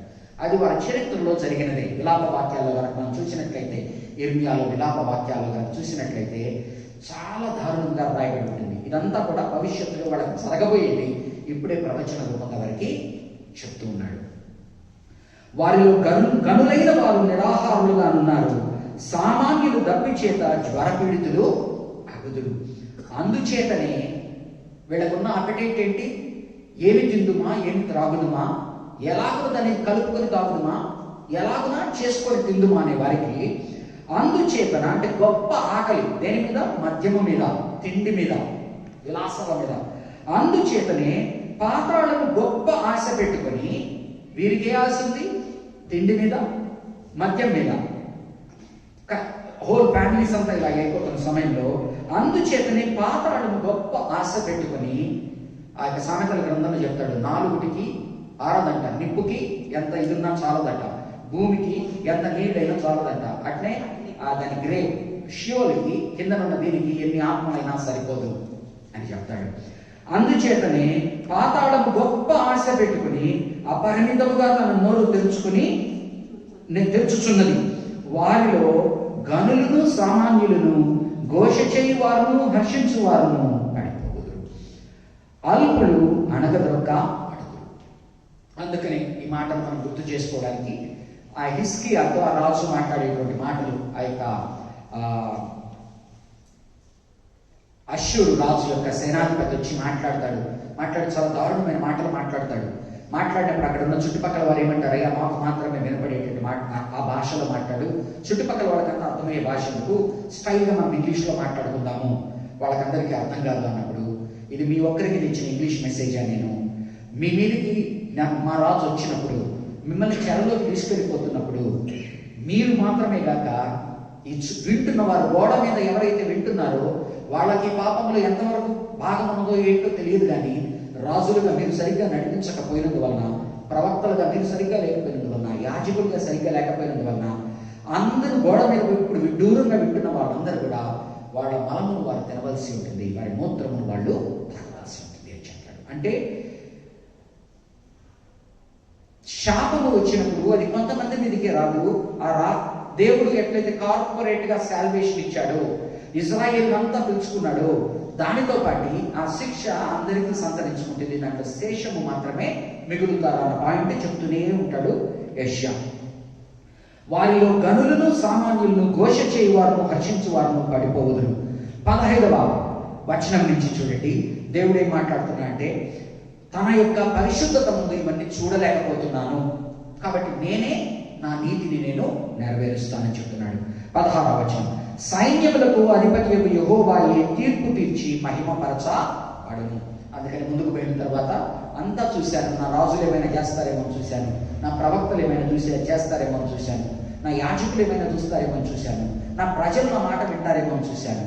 వారు విననప్పుడు నా బాహు ఖర్చు కాలేదు, నేనే లేచి కూలుకున్నాను, నేనే బ్రెస్ట్ ప్లేట్ దాన్ని ఏమంటారు ఇది వేసుకున్నాను, నేనే దిగాను అంటాడు. ఆయన దిగేటువంటి పరిస్థితి రాకూడదు అని మనం గుర్తు చేసుకోవాలి పదే పదే. సైన్యములకు అధిపతి యెహోవాయే తీర్పు తీర్చి మహిమపరచబడును. పరిశుద్ధుడైన దేవుడు నీతిని బట్టి తన్ను పరిశుద్ధపరచుకొనును. అంటే తన ప్రజలు తనకు నీతి దేవలసిన వారు, తనకు గొప్ప పేరు దేవలసిన వారు పక్కకు తప్పిపోతూ ఉన్న సమయంలో ఆయన నేను చూస్తూ కూర్చోను, ఊరకని ఉండను, నేనే యుద్ధ రంగంలోకి దిగుతాను, నా నీతిని నేను కాపాడుకుంటాను, నా యొక్క మహిమను నేను వీరి ద్వారా. అందుకనే కదా అంటాడు, రోమియోలకు రాసిన పత్రికలో ఒక మాట వాడతాడు, యెషయా గ్రంథంలో మాట, మీ వలనే కదా నా నామము అన్యజనుల మధ్యన దూషింపబడుతున్నది. మీరు చెరలోకి వెళ్ళినప్పుడు అందరూ అడుగుతారు, కీర్తనల గ్రంథంలో చెరలో ఉన్నప్పుడు మమ్మల్ని పాటలు పాడమని అడిగిరి, ఆనందమైన పాటలు ఎలాగో పాడదు చెరలో, వారు మమ్మల్ని కవ్విస్తున్నారు అంటాడు. అనగా ఎప్పుడైతే దేవుని ప్రజలు తీర్పుకు గురవుతారో దేవుని నామం కూడా రాక రాబడుతుంది కనుక మీ వలనే కదా అన్యజనుల మధ్యన నన్ను నా నామము దూషింపబడుతున్నది. కాబట్టి నా ఘనత కొరకు మహిమ కొరకు నేనేం చేయాలనో అది చేస్తాను. అందుకని చెర కూడా ఆయన తీర్పే. అది మేత బీడుగా నుండును. ఏదైతే రిజల్ట్స్ ఇందాక ఏం చెప్పాడు, ఆ యొక్క పొలాలు చేర్చుకున్నారు, ఇళ్ల పక్కన ఇళ్ళు చేర్చుకున్నారు, అది మేత బీడుగా నుండును, గొర్రె పిల్లలు అచ్చట మేయును. ఏ పంట పొలాలైతే వారికి దాంట్లో నుంచి హార్వెస్ట్ పొందుకొని వారి బిడ్డలు తినాలని ఆశపడ్డాడో అక్కడ ఇప్పుడు బీడు భూములు అయిపోయాయంట. కొంత ఉన్న కొరవ సరవలో మేకలు గొర్రెలు వచ్చి భక్షిస్తున్నాయంట. గర్వించిన వారి బీడు భూమిని విదేశీయులైన కాపరులు అనుభవింతురు. గర్వించిన వారి బీడు భూమిని విదేశీయులైన కాపరులు అనుభవింతురు. కానాను దేశంలోకి వాడిని తీసుకువెళ్ళినప్పుడు ఏం మాట్లాడతాడు, పాలు తేనెలు ప్రవహిస్తున్న దేశంలోకి మిమ్మల్ని తీసుకువెళ్తున్నాను, మీరు నాటని ద్రాక్ష తోటల ఫలము మీరు తింటారు, మీరు కట్టని ఇళ్లలో మీరు ఉంటారు అని చెప్తాడు. ఇప్పుడు ఏమవుతా ఉందంటే, ఆనాడు ఆయన వాగ్దానము ప్రకారంగా, ఆయన ఆశీర్వాదము ప్రకారంగా వారిని తీసుకెళ్ళి వారిని కానిది వారికి ఇచ్చాడు. ఈరోజు వారిదైన దాన్ని వారు నిలబెట్టుకోలేకపోయినప్పుడు, చెడుపుకున్నప్పుడు అన్యులు వచ్చి ఆ యొక్క ఇజ్రాయేల్ నార్దర్న్ కింగ్డమ్ యొక్క చరిత్ర మీకు అందరికీ తెలిసినది. మరొకసారి గుర్తు చేస్తాను. సమరయులు అనే మాట వాడతాం. ఎలా వచ్చారు వాళ్ళు? అష్షూరు రాజుల యొక్క పరిపాలనా విధానం ఏంటంటే, బబులోను రాజుల యొక్క పరిపాలనా విధానం వేరు, అష్షూరు రాజుల పరిపాలనా విధానం వేరు. మాదీయులు పర్షియుల యొక్క ఆలోచన విధానం వేరు. అష్షూరు రాజుల యొక్క ఆలోచన విధానం ఏంటంటే, వారు ఒక రాజ్యాన్ని కొలగట్టారంటే ఆ రాజ్యంలో వారికి ఇంకా నామరూపాలు లేకుండా, వారి పేరు వినబడకుండా ఏం చేస్తారంటే, మన ఐడెంటిటీ ఏముంటుంది?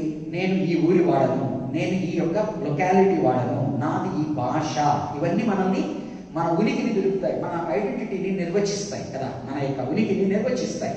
వాళ్ళు ఏం చేసేవాళ్ళంటే, అష్షూరు రాజులు ఇక్కడి నుంచి తీసుకువెళ్ళేవాడు. 2 రాజుల గ్రంథము 17వ అధ్యాయము కీలకమైన వాక్య భాగము. పోయినసారి 1 రాజులు 17 అని చెప్పాను, తప్పుగా చెప్తూ ఉన్నప్పుడు పదే నొక్కి కానిచ్చాను. 2 రాజుల గ్రంథము 17వ అధ్యాయం చదవండి. ఇశ్రాయేలు జనాంగం గురించి, యూదా రాజ్యం గురించి అష్షూరు రాజు చెరలోకి తీసుకువెళ్ళినప్పుడు ఆయన ఏమి చేస్తాడు? యూదుల పట్ల దేవుడు మాట్లాడే మాటలు యూదా రాజ్యం పట్ల ఇంటికి వెళ్ళిన తర్వాత చదవండి. వాళ్ళ అష్షూరు రాజుల యొక్క గేమ్ ప్లాన్, ప్రణాళిక ఏంటి అంటే, ఆ ఊరిలో మన బలం ఏంటి? మన లొకాలిటీ. మన బలం ఏంటి? మన ఇల్లు, మన ఊరు, మన లాంగ్వేజ్ అనుకోండి. వాళ్ళు ఏం చేసేవాడంటే, ఇక్కడ నుంచి చెర తీసుకుని వెళ్ళిన వాళ్ళని హైదరాబాద్ వారిని తీసుకువెళ్ళి ఉత్తరప్రదేశ్లో ఉన్న ఒక స్థలంలో పెట్టేవాడు. అక్కడ ప్రజల మధ్య కలిపేసేవాడు, వారి ఐడెంటిటీ పోయేటట్టుగా. కొన్ని రోజులు పోయిన తర్వాత వాళ్ళ పిల్లలకు వాళ్ళ మాతృభాష రాకుండా, వాళ్ళు ఏ దేవుణ్ణి అయితే పూజిస్తున్నారో ఆ దేవుణ్ణి మర్చిపోయి 2-3 తరాల తర్వాత ఆ యొక్క నార్దన్ బయట వేరే ఏ ప్రదేశంలో అయితే పెట్టాడో వాళ్ళ అలవాట్లు లోపలికి వచ్చేసేటట్టుగా, మన పిల్లలు దేనికి సంబంధించిన వారు తెలియని వారుగా ఉండేటట్టుగా అక్కడి నుంచి వారిని ఇక్కడికి తెచ్చేవాడు. ఇక్కడ కొంతమంది కొరవ సరవని వెళ్ళిపోయేవాడు ఇశ్రాయేలు. ఈ కొరవ సరవతో బయట నుంచి వచ్చిన వారు ఉన్నారు చూడండి, వారితో కలపబడిన వారిలే, ఆ సంపర్కం నుంచి పుట్టిన వాళ్ళే సమరయులు అంటారు. అంటే వారు తమ యూదుడు అని చెప్పుకోలేరు, ఎందుకంటే కొంతవరకే యూదా రక్తం ఉంటుంది తల్లిదో తండ్రిదో. అది కూడా చెడిపోయిన వారిని, అంటే ఏంటంటే వారు ఇంకా రిలీజియస్ ఇదైపోయిన వాడు అక్కడ వదిలి అక్కడ వాళ్ళని తెచ్చి సంపర్కం. అందుకనే అష్షూరు రాజు, ఇవన్నీ కీలకమైన వాక్య భాగాలు, మీరు వీటిని అర్థం చేసుకుంటే మీకు పట్టు వస్తుంది. అందుకనే అష్షూరు రాజు యొక్క సేనాధిపతి అయిన రబ్షాకే ఆ హిజ్కియా రాజు సమయంలో మాట్లాడేటప్పుడు కొన్ని మాటలు మాట్లాడతాడు. పలానా హోలాను రాజు కాపాడా, ఒక 5 రాజుల పేర్లు చెప్తాడు. మనం బైబిల్ స్టడీలో ఇదే పెద్ద భాగం కనుక దీన్ని ధ్యానించడానికి సమయం ఉంటే అక్కడికి వెళ్ళలేము.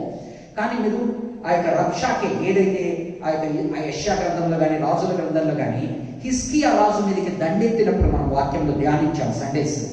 ఆ వాక్య భాగాన్ని చదవండి. ఆ వాక్య భాగాల్లో ఒక 5 రాజుల పేర్లు ఎత్తుకుంటాడు. ఆ రాజుల్ని తప్పించుకోగలిగారా అంటే, ఇజ్రాయెల్ కింగ్డమ్ అంటే నార్దర్న్ ఇజ్రాయెల్ కింగ్డమ్ పైకి వచ్చినప్పుడు వారిని చెరలోకి తీసుకెళ్తాడు.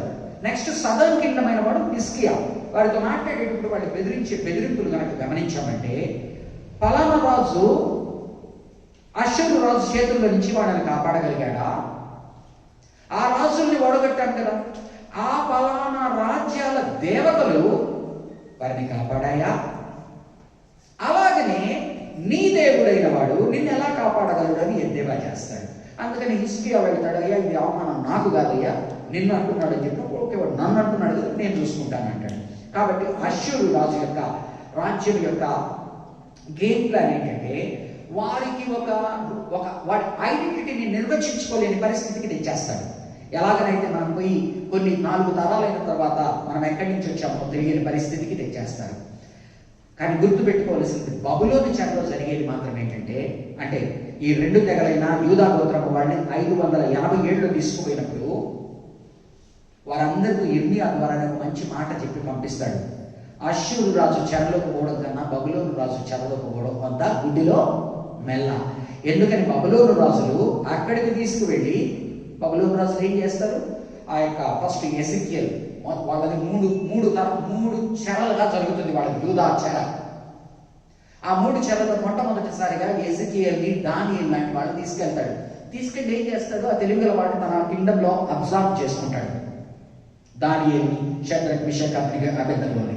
అష్షూరు రాజు చరిత్రలో మీకు కనపడదు. అందుకని 10 గోత్రాల మీద దండెత్తిన అష్షూరు రాజు చెర చాలా భయంకరమైన చెర.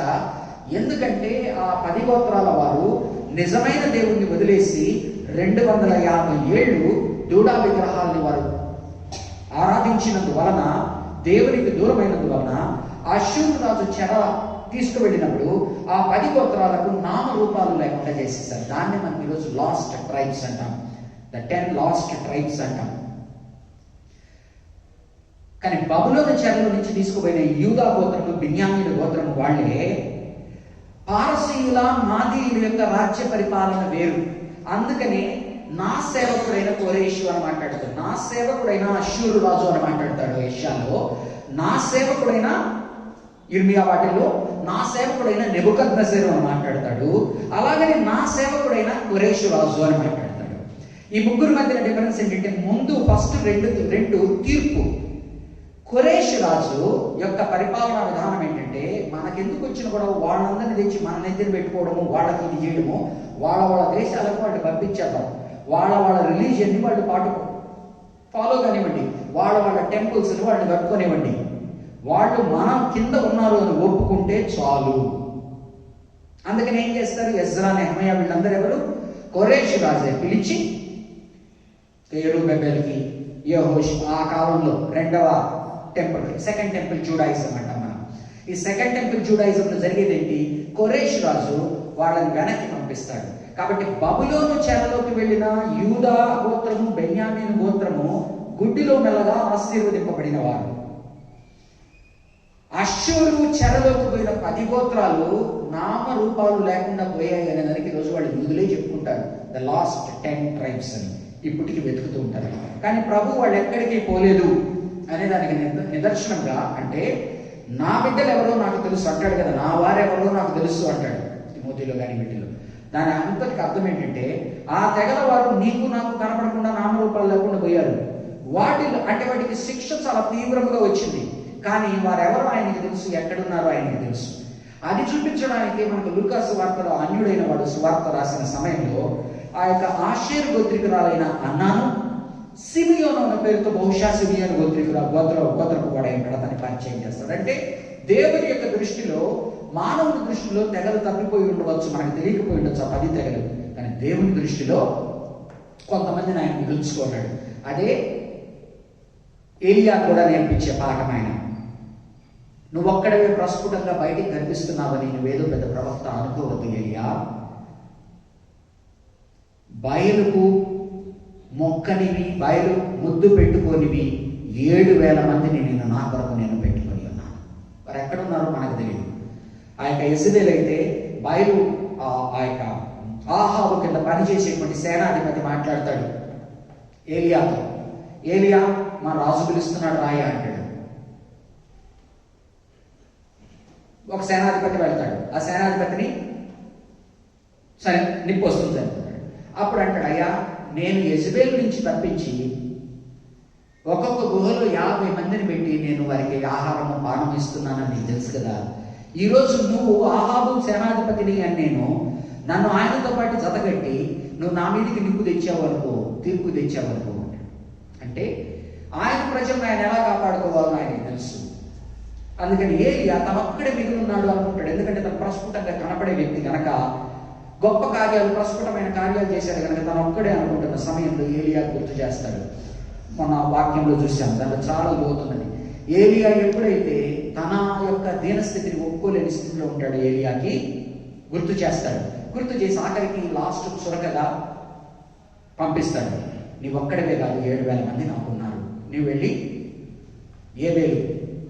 హేబేలు దాని వాటెవర్ అంటే అతని మీద ఆత్మాభిషేకం చేయండి ఎలీషా మీద. కాబట్టి దేవుని యొక్క ప్రజలు ఎవరో దేవునికి తెలుసు. కానీ ఎప్పుడైతే దేవుని నుంచి మనం దూరం అయిపోతామో, ప్రస్ఫుటముగా విగ్రహారాధనకు దూరం అయిపోతామో, వారి మీద చాలా పెద్ద శిక్ష ఉంటుంది. ఎవరైతే అరాకొరా ఉండి దేవునిలో ఉంటారో వారి మీద శిక్ష తక్కువ ఉన్నట్టుగా చూపిస్తాడు యూదా బెన్యామీను గోత్రాలను బట్టి. వాక్యంలో ఉందాం. అది మేత బీడుగా నుండును, గొర్రె పిల్లలు అచ్చట మేయును, గర్వించిన వారి బీడు భూమిని విదేశీయులైన కాపరులు అనుభవితులు. ఎవరు అనుభవిస్తున్నారు ఈ యొక్క వీటిని?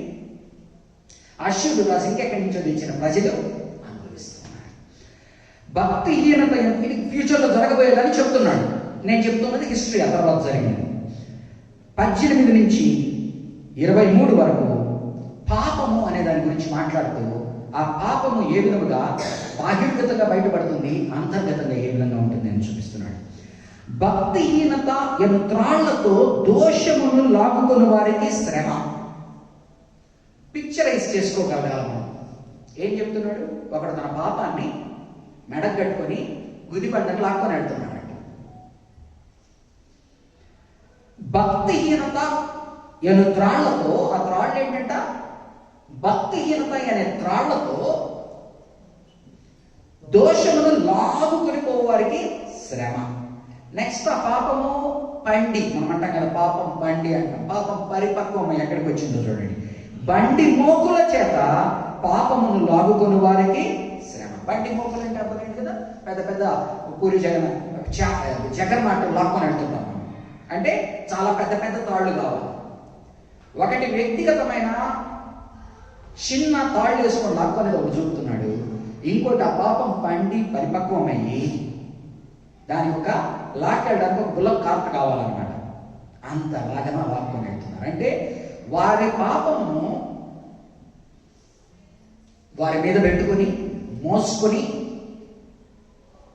పక్కన మాత్రం పెట్టుకొని వెళ్తున్నారు. మీకు కనుక కొన్ని పాత మూవీస్లో కనుక చూశాను, కొన్ని ట్రెజర్ హంట్ వాటిల్లో ఆ యొక్క మెకానాస్ గోల్డ్ అనేది, ఒకడికి లోపలికి పోతాడు, ట్రెజర్ దొరుకుతుంది, కానీ వాడు తప్పించుకోవాలన్నా లేకపోతే వాడి యొక్క బంగారం రక్షించుకోవాలనే దాంట్లో దురాశ పరుడు ఏం చేస్తుంటాడంటే వాడు బంగారం అక్కడ వదిలేస్తే త్వరగా పోగలడు, వాడి ప్రాణాన్ని రక్షించుకోగలడు.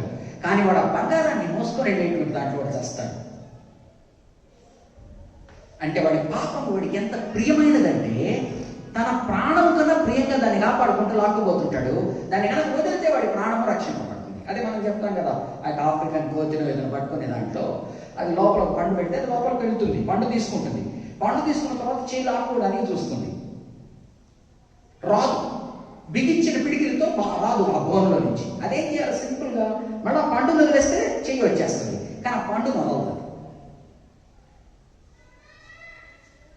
అలాగే వీళ్ళు ఏం చేస్తున్నారంటే ఇజ్రాయేల్ జనాంగం, యూదా జనాంగం, దేవుని ప్రజలైన వారు ఆ పాపమును త్రాళ్లతో లాక్కొని పోతున్నారంట. అది పాపం ఎక్కువయ్యే కొద్దీ పాపాన్ని పక్కన పెట్టలేదంట, ఎదురు బండి తీసుకొని దాంట్లో వేసుకొని లాక్కొని పోతున్నారు. భక్తిహీనత అయిన త్రాళ్లతో దోషమును లాగుకుని వారికి శ్రమ, బండి మోకుల చేత పాపము లాగుకుని వారికి శ్రమ. వారు ఇట్లా అనుకునుచున్నారు. పాపం పండిపోయినప్పుడు ఏం జరుగుతుంది? నీవు నేను అయ్యో అంటున్నాం, ఏంట్రా వాడికి తెలియదే, పాపాన్ని వదిలేస్తే పోతాడు కదా అని. కానీ పాపంలో ఫుల్గా ఉన్నవాడు ఏం చేస్తున్నాడంటే రాని దేవుడిని చూద్దాం, చేసి చూపించమని దేవుడు ఉంటే కదా, దేవుడిని దిగిన మనం చూద్దాం అంటున్నారట. వారు ఇట్లా అనుకునుచున్నారు. ఇట్లా పాపమును మోసుకొని వెళ్ళేవాళ్ళు మాట్లాడుతున్న మాటలు ఏంటంటే, వారు ఇట్లా అనుకునుచున్నారు, ఆయనను త్వరపడనిమ్ము. అందుకని కదా నోవాహు యొక్క పేతురు రాసిన పత్రికలు ఏమంటాడు? అయ్యా నువ్వు చెప్పేటువంటి రెండవ రాకడ వింటూనే ఉన్నాం, ఎక్కడొచ్చింది? 2000 ఏళ్ళు పోయిన తర్వాత ఈజీగా మనం ఆ మాట అడగవచ్చు కదా. పౌలేమో ఆ రోజు వచ్చేస్తుంది అన్నాడు, ఇంతవరకు రాలేదు కదా అని. ఏ తరమునకు ఆ తరము, ఏ తరమునకు ఆ తరం మన దీనిలో రెండవ రాకడ వస్తుందని అనుకోవచ్చు. 2000 ఏళ్ల నుంచి రాని ఇది ఒకవేళ పౌలే మిస్అండర్స్టాండ్ చేసుకున్నాడు, లేకపోతే యేసు ప్రభువే మిస్అండర్స్టాండ్ చేసుకుని ఏం మాట్లాడాడు అని పక్కకి తప్పేటువంటి పరిస్థితులు ఉన్నాయి. అందుకని ఏమంటాడు? వారు అజ్ఞానులైన వారు నోవాహు దినంలో కూడా ఇలాగనే ఉండెను. నోవాహు అందరిని పిలిచి మాట్లాడుతూ ఉన్నాడు, రే నాయన పాపం చేయకండి రా, రాండ్రా వదలండిరా అంటే వాళ్ళు ఏమంటున్నారు? పెద్ద చెప్పొచ్చావులేవయ్యా, మనకి ఎప్పుడైనా ఇక్కడ వాన పడిందా, చచ్చిందా, నీళ్లు ఉన్నాయా కరువు ప్రాంతాల్లో, ఓడగడుతున్నావేంటి, పిచ్చోళ్ళు లాగా ఉన్నావు. అప్పుడు ఏమంటాడు ఆ పేతురు గ్రంథంలో? ఆనాడు వారు కూడా ఎప్పుడు వస్తుందో తెలియదు, రాదు అని చెప్పి ఇంకా పాపాన్ని మీదకి తెచ్చుకొని దేవుణ్ణి పరీక్షిస్తూ ఉన్నారు. అదే మాటే కదా యేసు ప్రభు చెప్పేది కూడా, అదే మాటే కదా. నోవాహు దినములో కూడా ఇలాగే ఉండేది, ఉంచుకుంటున్నారు, పెళ్లి చేసుకుంటున్నారు, అన్నీ జరుగుతూ ఉన్నాయి సదా ఉన్నట్టుండి. అందుకనే మనం ఏం మాట్లాడతాము, రెండవ రాకడ గురించి మాట్లాడడం కానీ మనం ఈ మధ్యన తగ్గిపోయింది. ఎందుకంటే మనం చాలా యథాలాపమైన దీనికి వచ్చేస్తాం. కానీ ఎప్పుడు మనం గుర్తుపెట్టుకోవాల్సింది, ఏ దినమైనా ఆయన రాకడ కానీ మన పోకడ కానీ ఏది జరిగినా కూడా మనము నష్టపోతాం. ఏది జరిగినా నష్టపోతాం. ఆయన రాకడ కానీ మన పోకడ కానీ. ఇక్కడి నుంచి మనం ఇంటికి పోతామంత నమ్మకం లేదు. ఇంటికి పోతే రాత్రి పడుకొని పొద్దున్న లేస్తామన్న నమ్మకం లేదు. పోకడ ఆయన రాకడ. ఆయన ఎలా ఉంటాడంటే అంత పెళ్లిళ్ళు జరుగుతుంటే అంతా జరుగుతుంటుంది, నిశ్చితార్థం పెట్టుకుంటాం, ఎంగేజ్మెంట్ పెట్టుకుంటాం, ఫంక్షన్ హాల్ ఫిక్స్ చేసుకుంటాం, అన్నీ చేసుకుంటాము. కాబట్టి రెండిట్లో ఏదైనా జరుగుతుందని మనం అర్థం చేసుకుని ఆ రోజు వాళ్ళు పాపం ఇట్లా లాక్కుపోతున్నారు కదా, ఏమంటున్నారంటే ఎక్కడున్నాడు ఆయన రమ్మను చూపించడం అంటుంటారు కదా మన దేవతలు. ఒక్కసారి మీరు నాకు ఒకసారి మీరు చూపించండి, చచ్చిపోయినట్టు ఎక్కడ లేస్తారా, లేచినట్టు చూపించండి, నేను ప్రభువుని నమ్ముకుంటాను. మనకు ప్రశ్నలు వస్తుంటాయి చాలా చాలా. ఎప్పుడైనా ఇది జరిగిందా? జరగనప్పుడు ఎందుకు ఊరికనే దేవుడు ఏం లేదు.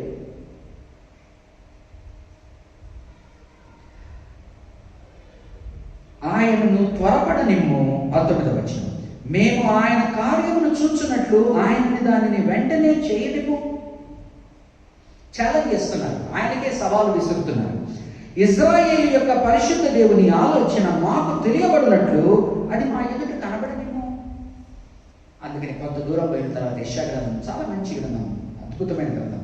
యెషయా గ్రంథంలో మాట అంటాడు, అది హీబ్రూలో నుంచి ఇంగ్లీష్లో కానీ దేంట్లో అనువాదించిన కష్టం. ఏమంటాడంటే ఈయన ఒకలాగా మాట్లాడేవాడు. ఈయన కొన్ని వర్సెస్ ఉండేవి. నేను ఏమంటున్నాను, రాకడా పోకడా ఇట కొన్ని ఒక్కొక్క ప్రీచర్కి ఒక్కొక్కటి ఉంటాయనుకున్నాను. ఆయన ఒక రకంగా మాట్లాడేవాడు. వాళ్ళు ఆయన దాన్ని ఇమిటేట్ చేస్తూ యెషయా చెప్తున్నాడా అని ఎద్దేవా చేస్తూ డూ ఇట్ అంటే అతను ఏ విధంగా అయితే మాట్లాడతాడో మాట్లాడుతూ అతను ఇలా అప్పుడు అంటాడు యెషయా,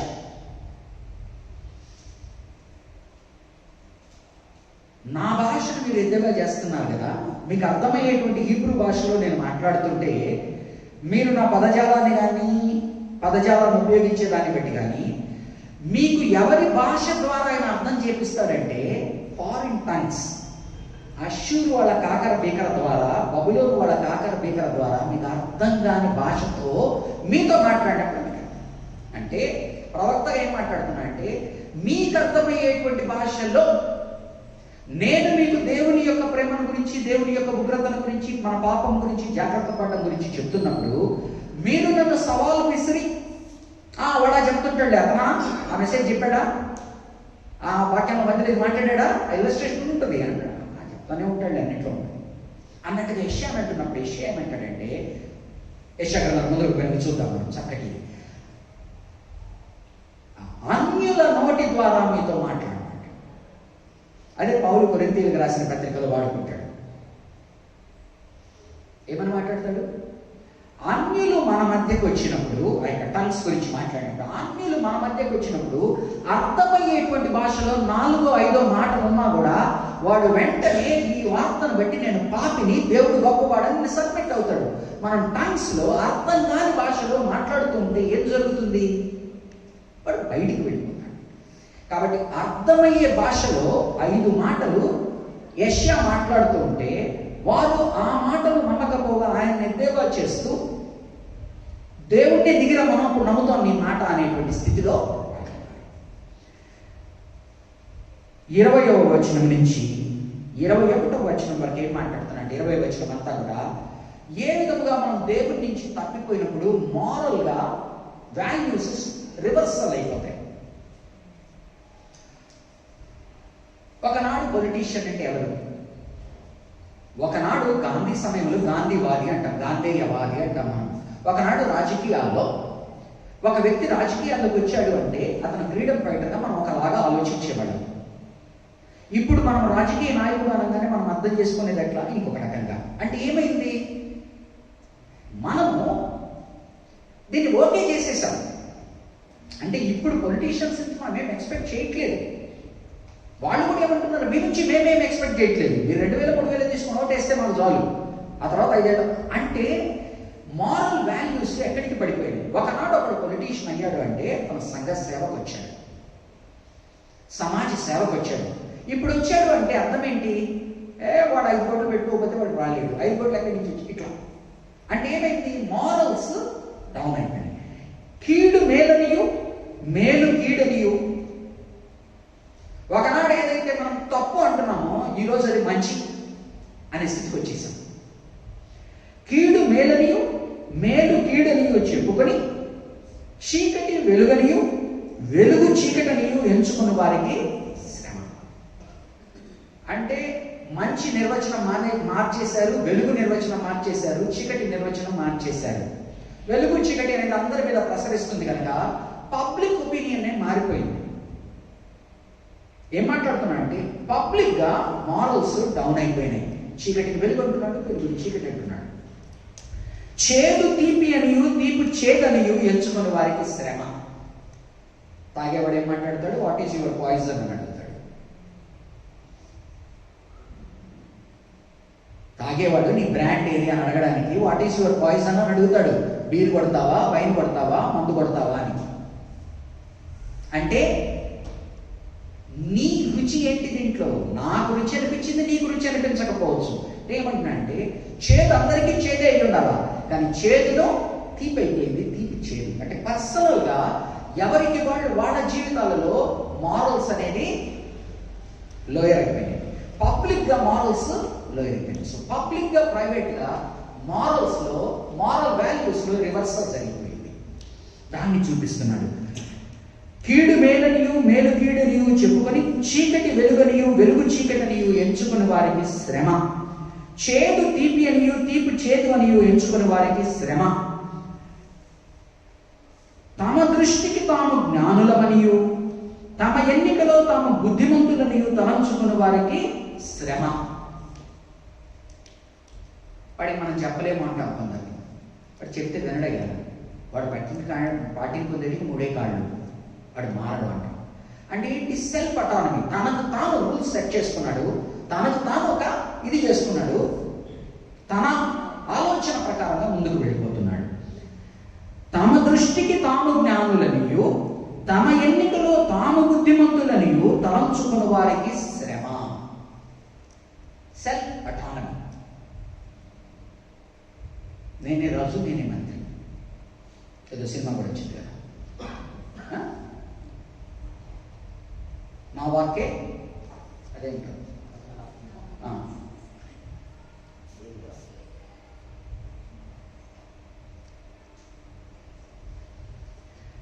తమ దృష్టికి తాము జ్ఞానులనియు, తమ ఎన్నికలో తాము బుద్ధిమంతులనియు తలంచుకుని వారికి శ్రమ. ద్రాక్షారసము త్రాగుటలో ప్రఖ్యాతి నొందిన వారికి, మద్యము కలుపుటలో తెగువ గల వారికి శ్రమ. తాగే వాళ్ళకి తెలుస్తుంది, వాడు భలే కలుపుతాడు. కాక్టైల్ కలపాలంటే వాడే కలపాలి. ఆ నిమ్మకాయ పెడుతాడు చూసుకో, జిన్లో, దాంట్లో, డ్రమ్లో, అది రకరకాలు. వీళ్ళ హీరోయిజం ఎక్కడుందంట?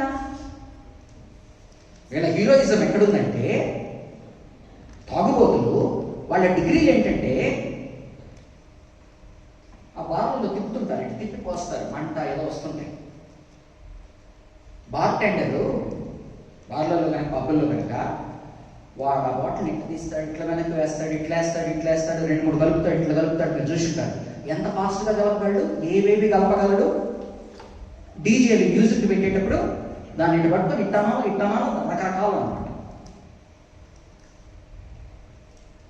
వీళ్ళ హీరోయిజం ఎక్కడుందంటే దేవుని మాట వినడంలో లేదు, దేవుని యందు ఉండడంలో లేదు, కానీ వాళ్ళ హీరోయిజం అంతా తాగుడి యందు ఎంత బాగా నేను కాక్టైల్ కలపగలను అని వీళ్ళు ఉన్నారట. ద్రాక్షారసము త్రాగుటలో ప్రఖ్యాతి నొందిన వారికి సెల్ఫ్ గ్రాటిఫికేషన్ గురించి మాట్లాడుతున్నాడు. ప్రఖ్యాతి నొందిన వారికి, మద్యము కలుపుటలో తెగువ గల వారికి శ్రమ. వారు లంచము పుచ్చుకొని దుష్టుడు నీతిమంతుడని తీర్పు తీర్చుదు. న్యాయ వ్యవస్థనే మార్చేశారు. వారు లంచము పుచ్చుకొని దుష్టుడు నీతిమంతుడని తీర్పు తీర్చుదురు. నీతిమంతులు నీతిని దుర్నీతిగా కనపడచేయరు. నీతిమంతుని యొక్క నీతిని కూడా దుర్నీతిగా చూపిస్తారు. అంటే మసిపూసి మారేడుకాయ చేస్తారు. తను ఒకటి కనుక రైట్ అనుకుంటే దాని కొరకు 10 ఆర్గ్యుమెంట్లు తెస్తారు. తను కనుక రాంగ్ అనుకుంటే దాని కొరకు 10 ఆర్గ్యుమెంట్లు తెస్తారు. తాము అనుకున్నది చేయడానికి ఏదైనా తిమ్మిని బొమ్మిని చేయగలరు, మసిపూసి మారేడుకాయ.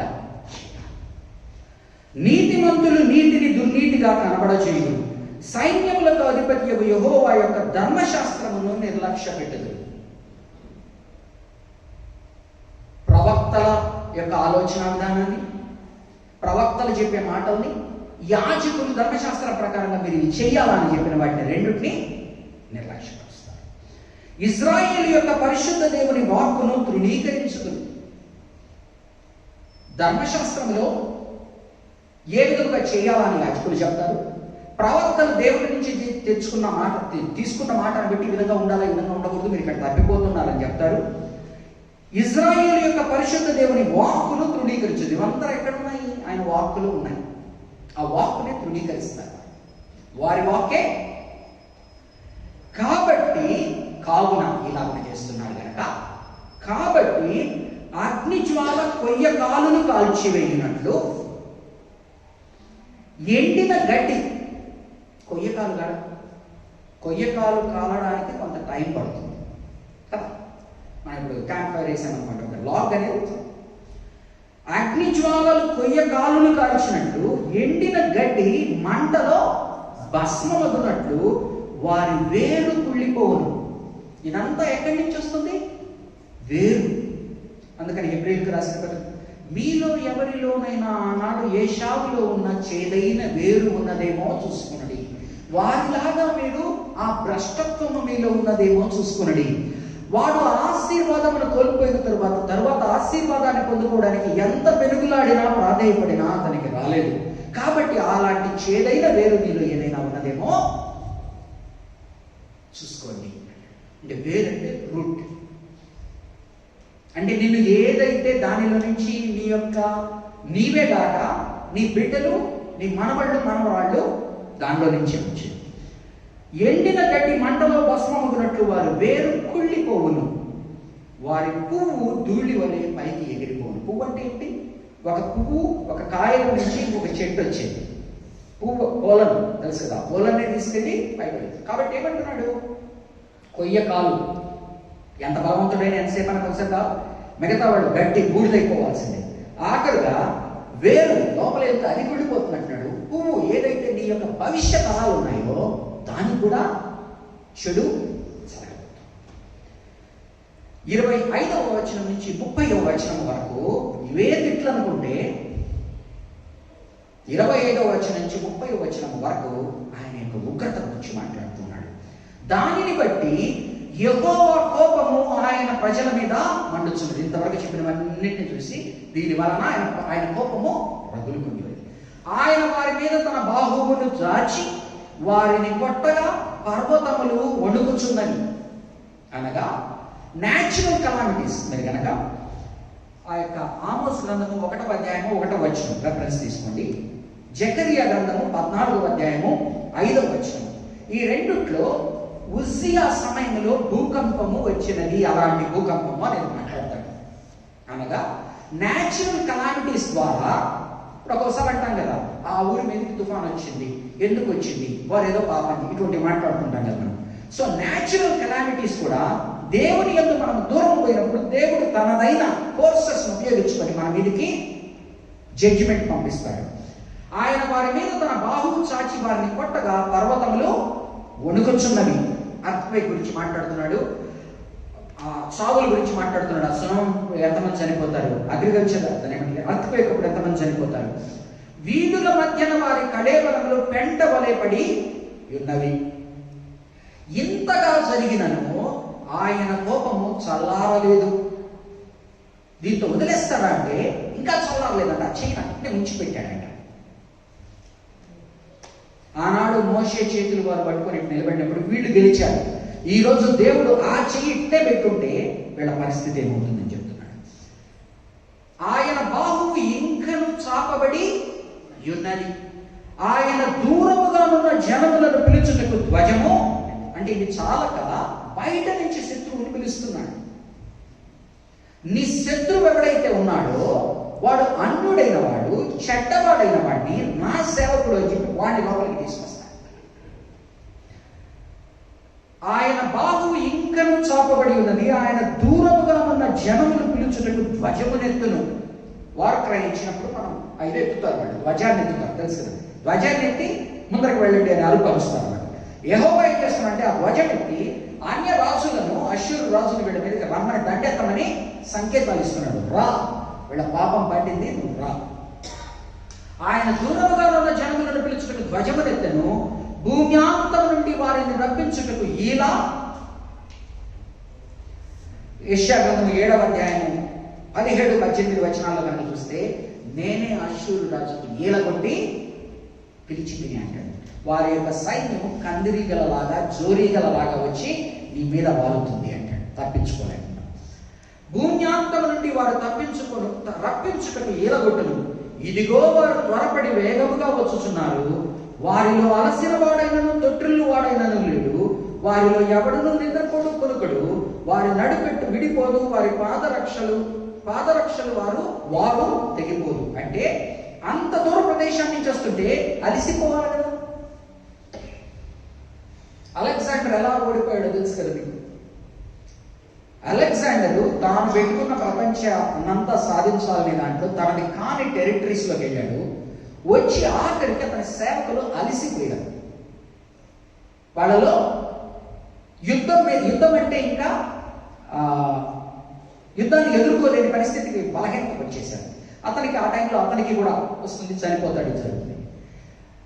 జర్మన్ సెకండ్ వరల్డ్ వార్ అప్పుడు కనుక చూస్తే, వారు ఎప్పుడైతే వారిని కాని ప్రదేశాల్లో, చలి దేశాల్లో రష్యా మీద లోపలికి వెళ్తారు కొన్నిటికి, వెళ్ళినప్పుడు వాళ్ళ అంతం ప్రారంభమవుతుంది. ఎందుకంటే వారు వెళ్ళలేని చోటకి వెళ్ళి అక్కడ వాడికి సరైన దుస్తులు కానీ, ఆ క్లైమేట్ కానీ అక్లైమేట్ మనం ఈరోజు ఆర్కిటిక్ పోయి చేయలేదు, అలా అక్లైమేటిక్స్ దాకా కొన్ని జరిగినాయి. ఏం చెప్తున్నాడంటే, ఈ అశ్షూరు రాజును ఎవరినైతే పిలిపిస్తున్నాడో వాడు దూరం నుంచి వస్తాడు. మామూలుగా కలిసిపోవాలి, కానీ వాడు అలిసిపోకపోగా, జుట్టు చెదరకపోగా, వారి చెప్పు వార కూడా కదలకుండా ఉన్నాడు. వారు త్వరపడి వేగముగా వచ్చుచున్నారు. వారిలో అలసిన వాడైనను తొట్టిల్ల వాడైనను లేడు. వారిలో ఎవడును నిద్రపోడు కునుకడు, అలసట లేదు. వారి నడికట్టు విడిపోదు.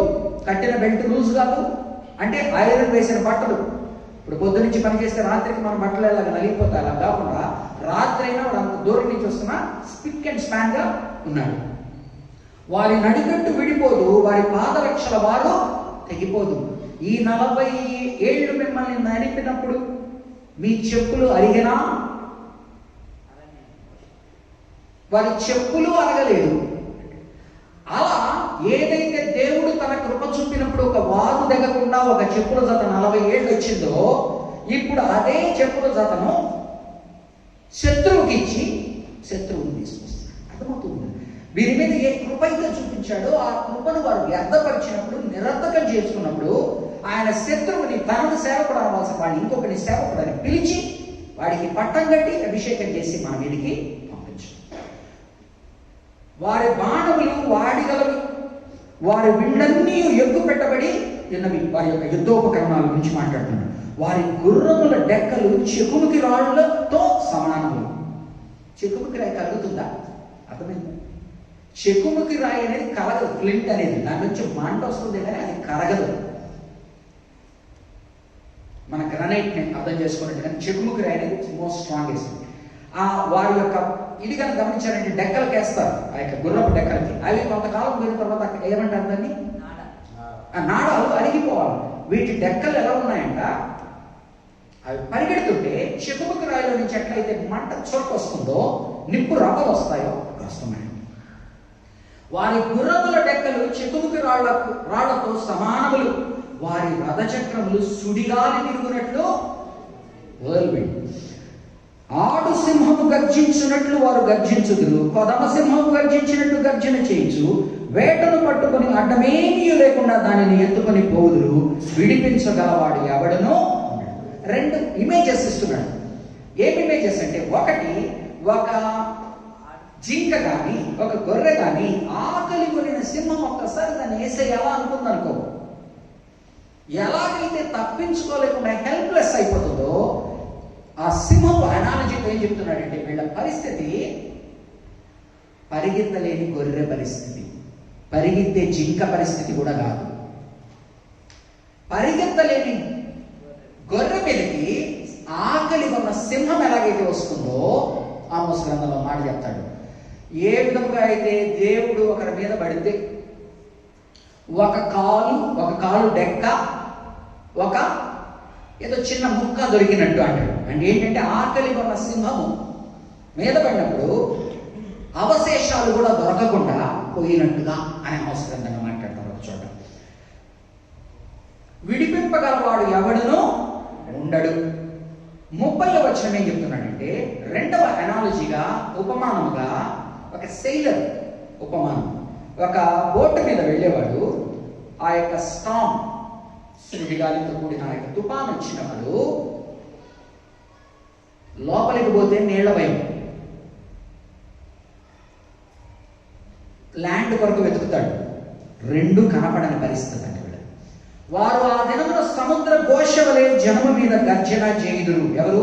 ఈ అన్యరాజులను ఎవరైతే ఆయన వేల వేసి నా సేవకుడు అని పిలుస్తాడో, ఒకడు భూమి వైపు చూడగా అంధకారమును బాధయు, డెస్పేర్, డిస్ట్రెస్, అంతటా ఆ దేశము మీద వెలుగు, మేఘముల చేత చీకటి, అంత ఇమేజెస్. అందుకని చాలాసార్లు మెసేజెస్ ఇవ్వాలనుకునే వాళ్ళు ఏం చేస్తారు, ఆడియో విజువల్ రెండు ఉన్నప్పుడు మనుషులకి ఇంకా బాగా వెళ్తాయంటారు.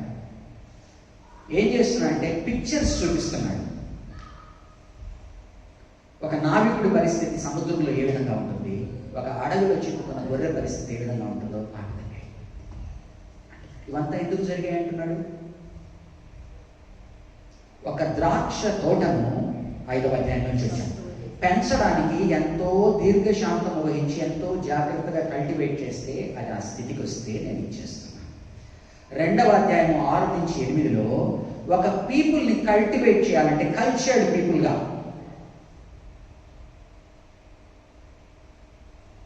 కల్చర్డ్ పీపుల్గా చేయాలంటే ఆయన తన ధర్మశాస్త్రాన్ని తన వారిగా చేసుకొని నడిపిస్తున్న వారు తప్పిపోయినప్పుడు 1వ అధ్యాయంలో 2-3 వచనాల్లో ఏ ఇమేజ్తో మాట్లాడతాడు. ఒక కుమారుణ్ణి కుమార్తెను 25 ఏళ్ళు వచ్చే వరకు 30 ఏళ్ళు వచ్చేంత వరకు కడుపులో దాచుకొని పెంచితే ఆ బిడ్డ రొమ్మను కొట్టి వెళ్ళిపోతే ఎంత బాధ కలుగుతుందో అది కలిగినంత. సో 3 ఇమేజ్ల ద్వారా మాట్లాడతాడు. ఫస్ట్ 1వ వచనంలో గాడిదకు ఆవుకు తన కానుంది ఎవరో తెలుసు, తన ఇల్లు ఎవరో తెలుసు, కానీ నా కొడుకు కుమార్తెకు నేనెవరో తెలియదు. 2వ అధ్యాయంలో 6 నుంచి 8లో నా ప్రజలకు నేను ధర్మశాస్త్రం ఇయ్యంగా వారు ధర్మశాస్త్రాన్ని పక్కన పెట్టి లోకముతో కలిసిపోయి అన్యుల మంత్రాలు విజ్ఞానం అంతా లోపలికి తెచ్చుకున్నారు. నా కుమారుడు చెడిపోయినట్టుగా నా ప్రజలు కల్చర్డ్ పీపుల్గా చేసినప్పుడు చెడిపోయినప్పుడు ఆఖరి ఉపమానము ద్రాక్ష తోట. ఎంతో కష్టపడి వ్యవసాయం చేసిన తర్వాత అది వెనక్కి ఫలం ఇవ్వకపోతే. కాబట్టి ఏదైనా ముగించుకుందాం. ఒక 5 నిమిషాలు ఎక్కువ ఈరోజు దయచేసి భరించండి. దీనికి అంతా గల కారణము మనతో మాట్లాడుతున్నది దేవుడు మనల్ని పిలుచుకున్నాడు. తన కుమారుడు కుమార్తె అనేటువంటి బిరుదు ఇచ్చాడు. మనం ఆవు వలె గాడిద వలె ఉండకూడదు, అవన్నా నయం అంటున్నాడు. తర్వాత మనల్ని ఒక క్రైస్తవ కుటుంబంలో 1 తరం 2 తరాలు క్రైస్తవ విలువల్ని సండే స్కూల్ ద్వారా, యూత్ ద్వారా, పదే వాక్యం ద్వారా మనల్ని పెంచి కల్చర్డ్ పీపుల్గా చేస్తున్నాడు. మనం ఆయన నుంచి దూరం అయిపోతే బాధ కలుగుతుంది.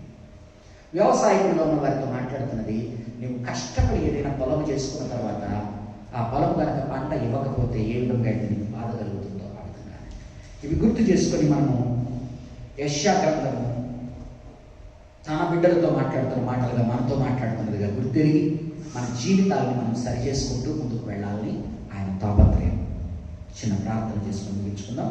అందరూ దయచేసి లేచి నిలబడాలని కోరుకుంటున్నాను. పరిశుద్ధమైన దేవానైనా ఈ దినము నీవు నీ వాక్యం ద్వారా మనతో మాట్లాడినందుకు కృతజ్ఞతలు. వచ్చిన ప్రతి బిడ్డను ఆశీర్వదించి దీవించి పంపించమని, సంఘం దేవుని దీవెన ఉంచమని యేసు నామమున వేడుకుంటున్నాను తండ్రి. పరలోకమందున్న మా తండ్రి, నీ నామము పరిశుద్ధపరచబడుగాక, నీ రాజ్యము మాకు వచ్చునుగాక, నీ చిత్తము పరలోకమందు నెరవేరినట్లు భూమి మీదను నెరవేరుగాక. మాకు కావలసిన ఆహారాన్ని నేడు మాకు దయచేయండి. మా రుణస్తుని మేము క్షమించిన ప్రకారం మీరు మా రుణమును క్షమించండి. మమ్మల్ని శోధనలోకి లేక కీడు నుంచి తప్పించండి. ఎందుకంటే రాజ్యము, బలము, మహిమ నిరంతరము నిలయనావు కాదు. ఆమేన్. త్రియేక దేవుని ఆశీర్వాదము, కాపుదల, భద్రత, మేలైన దీవెనలు కూడి వచ్చిన వారి మీద, మన సంగమం మీద ఎల్లప్పుడూ ఉండును గాక.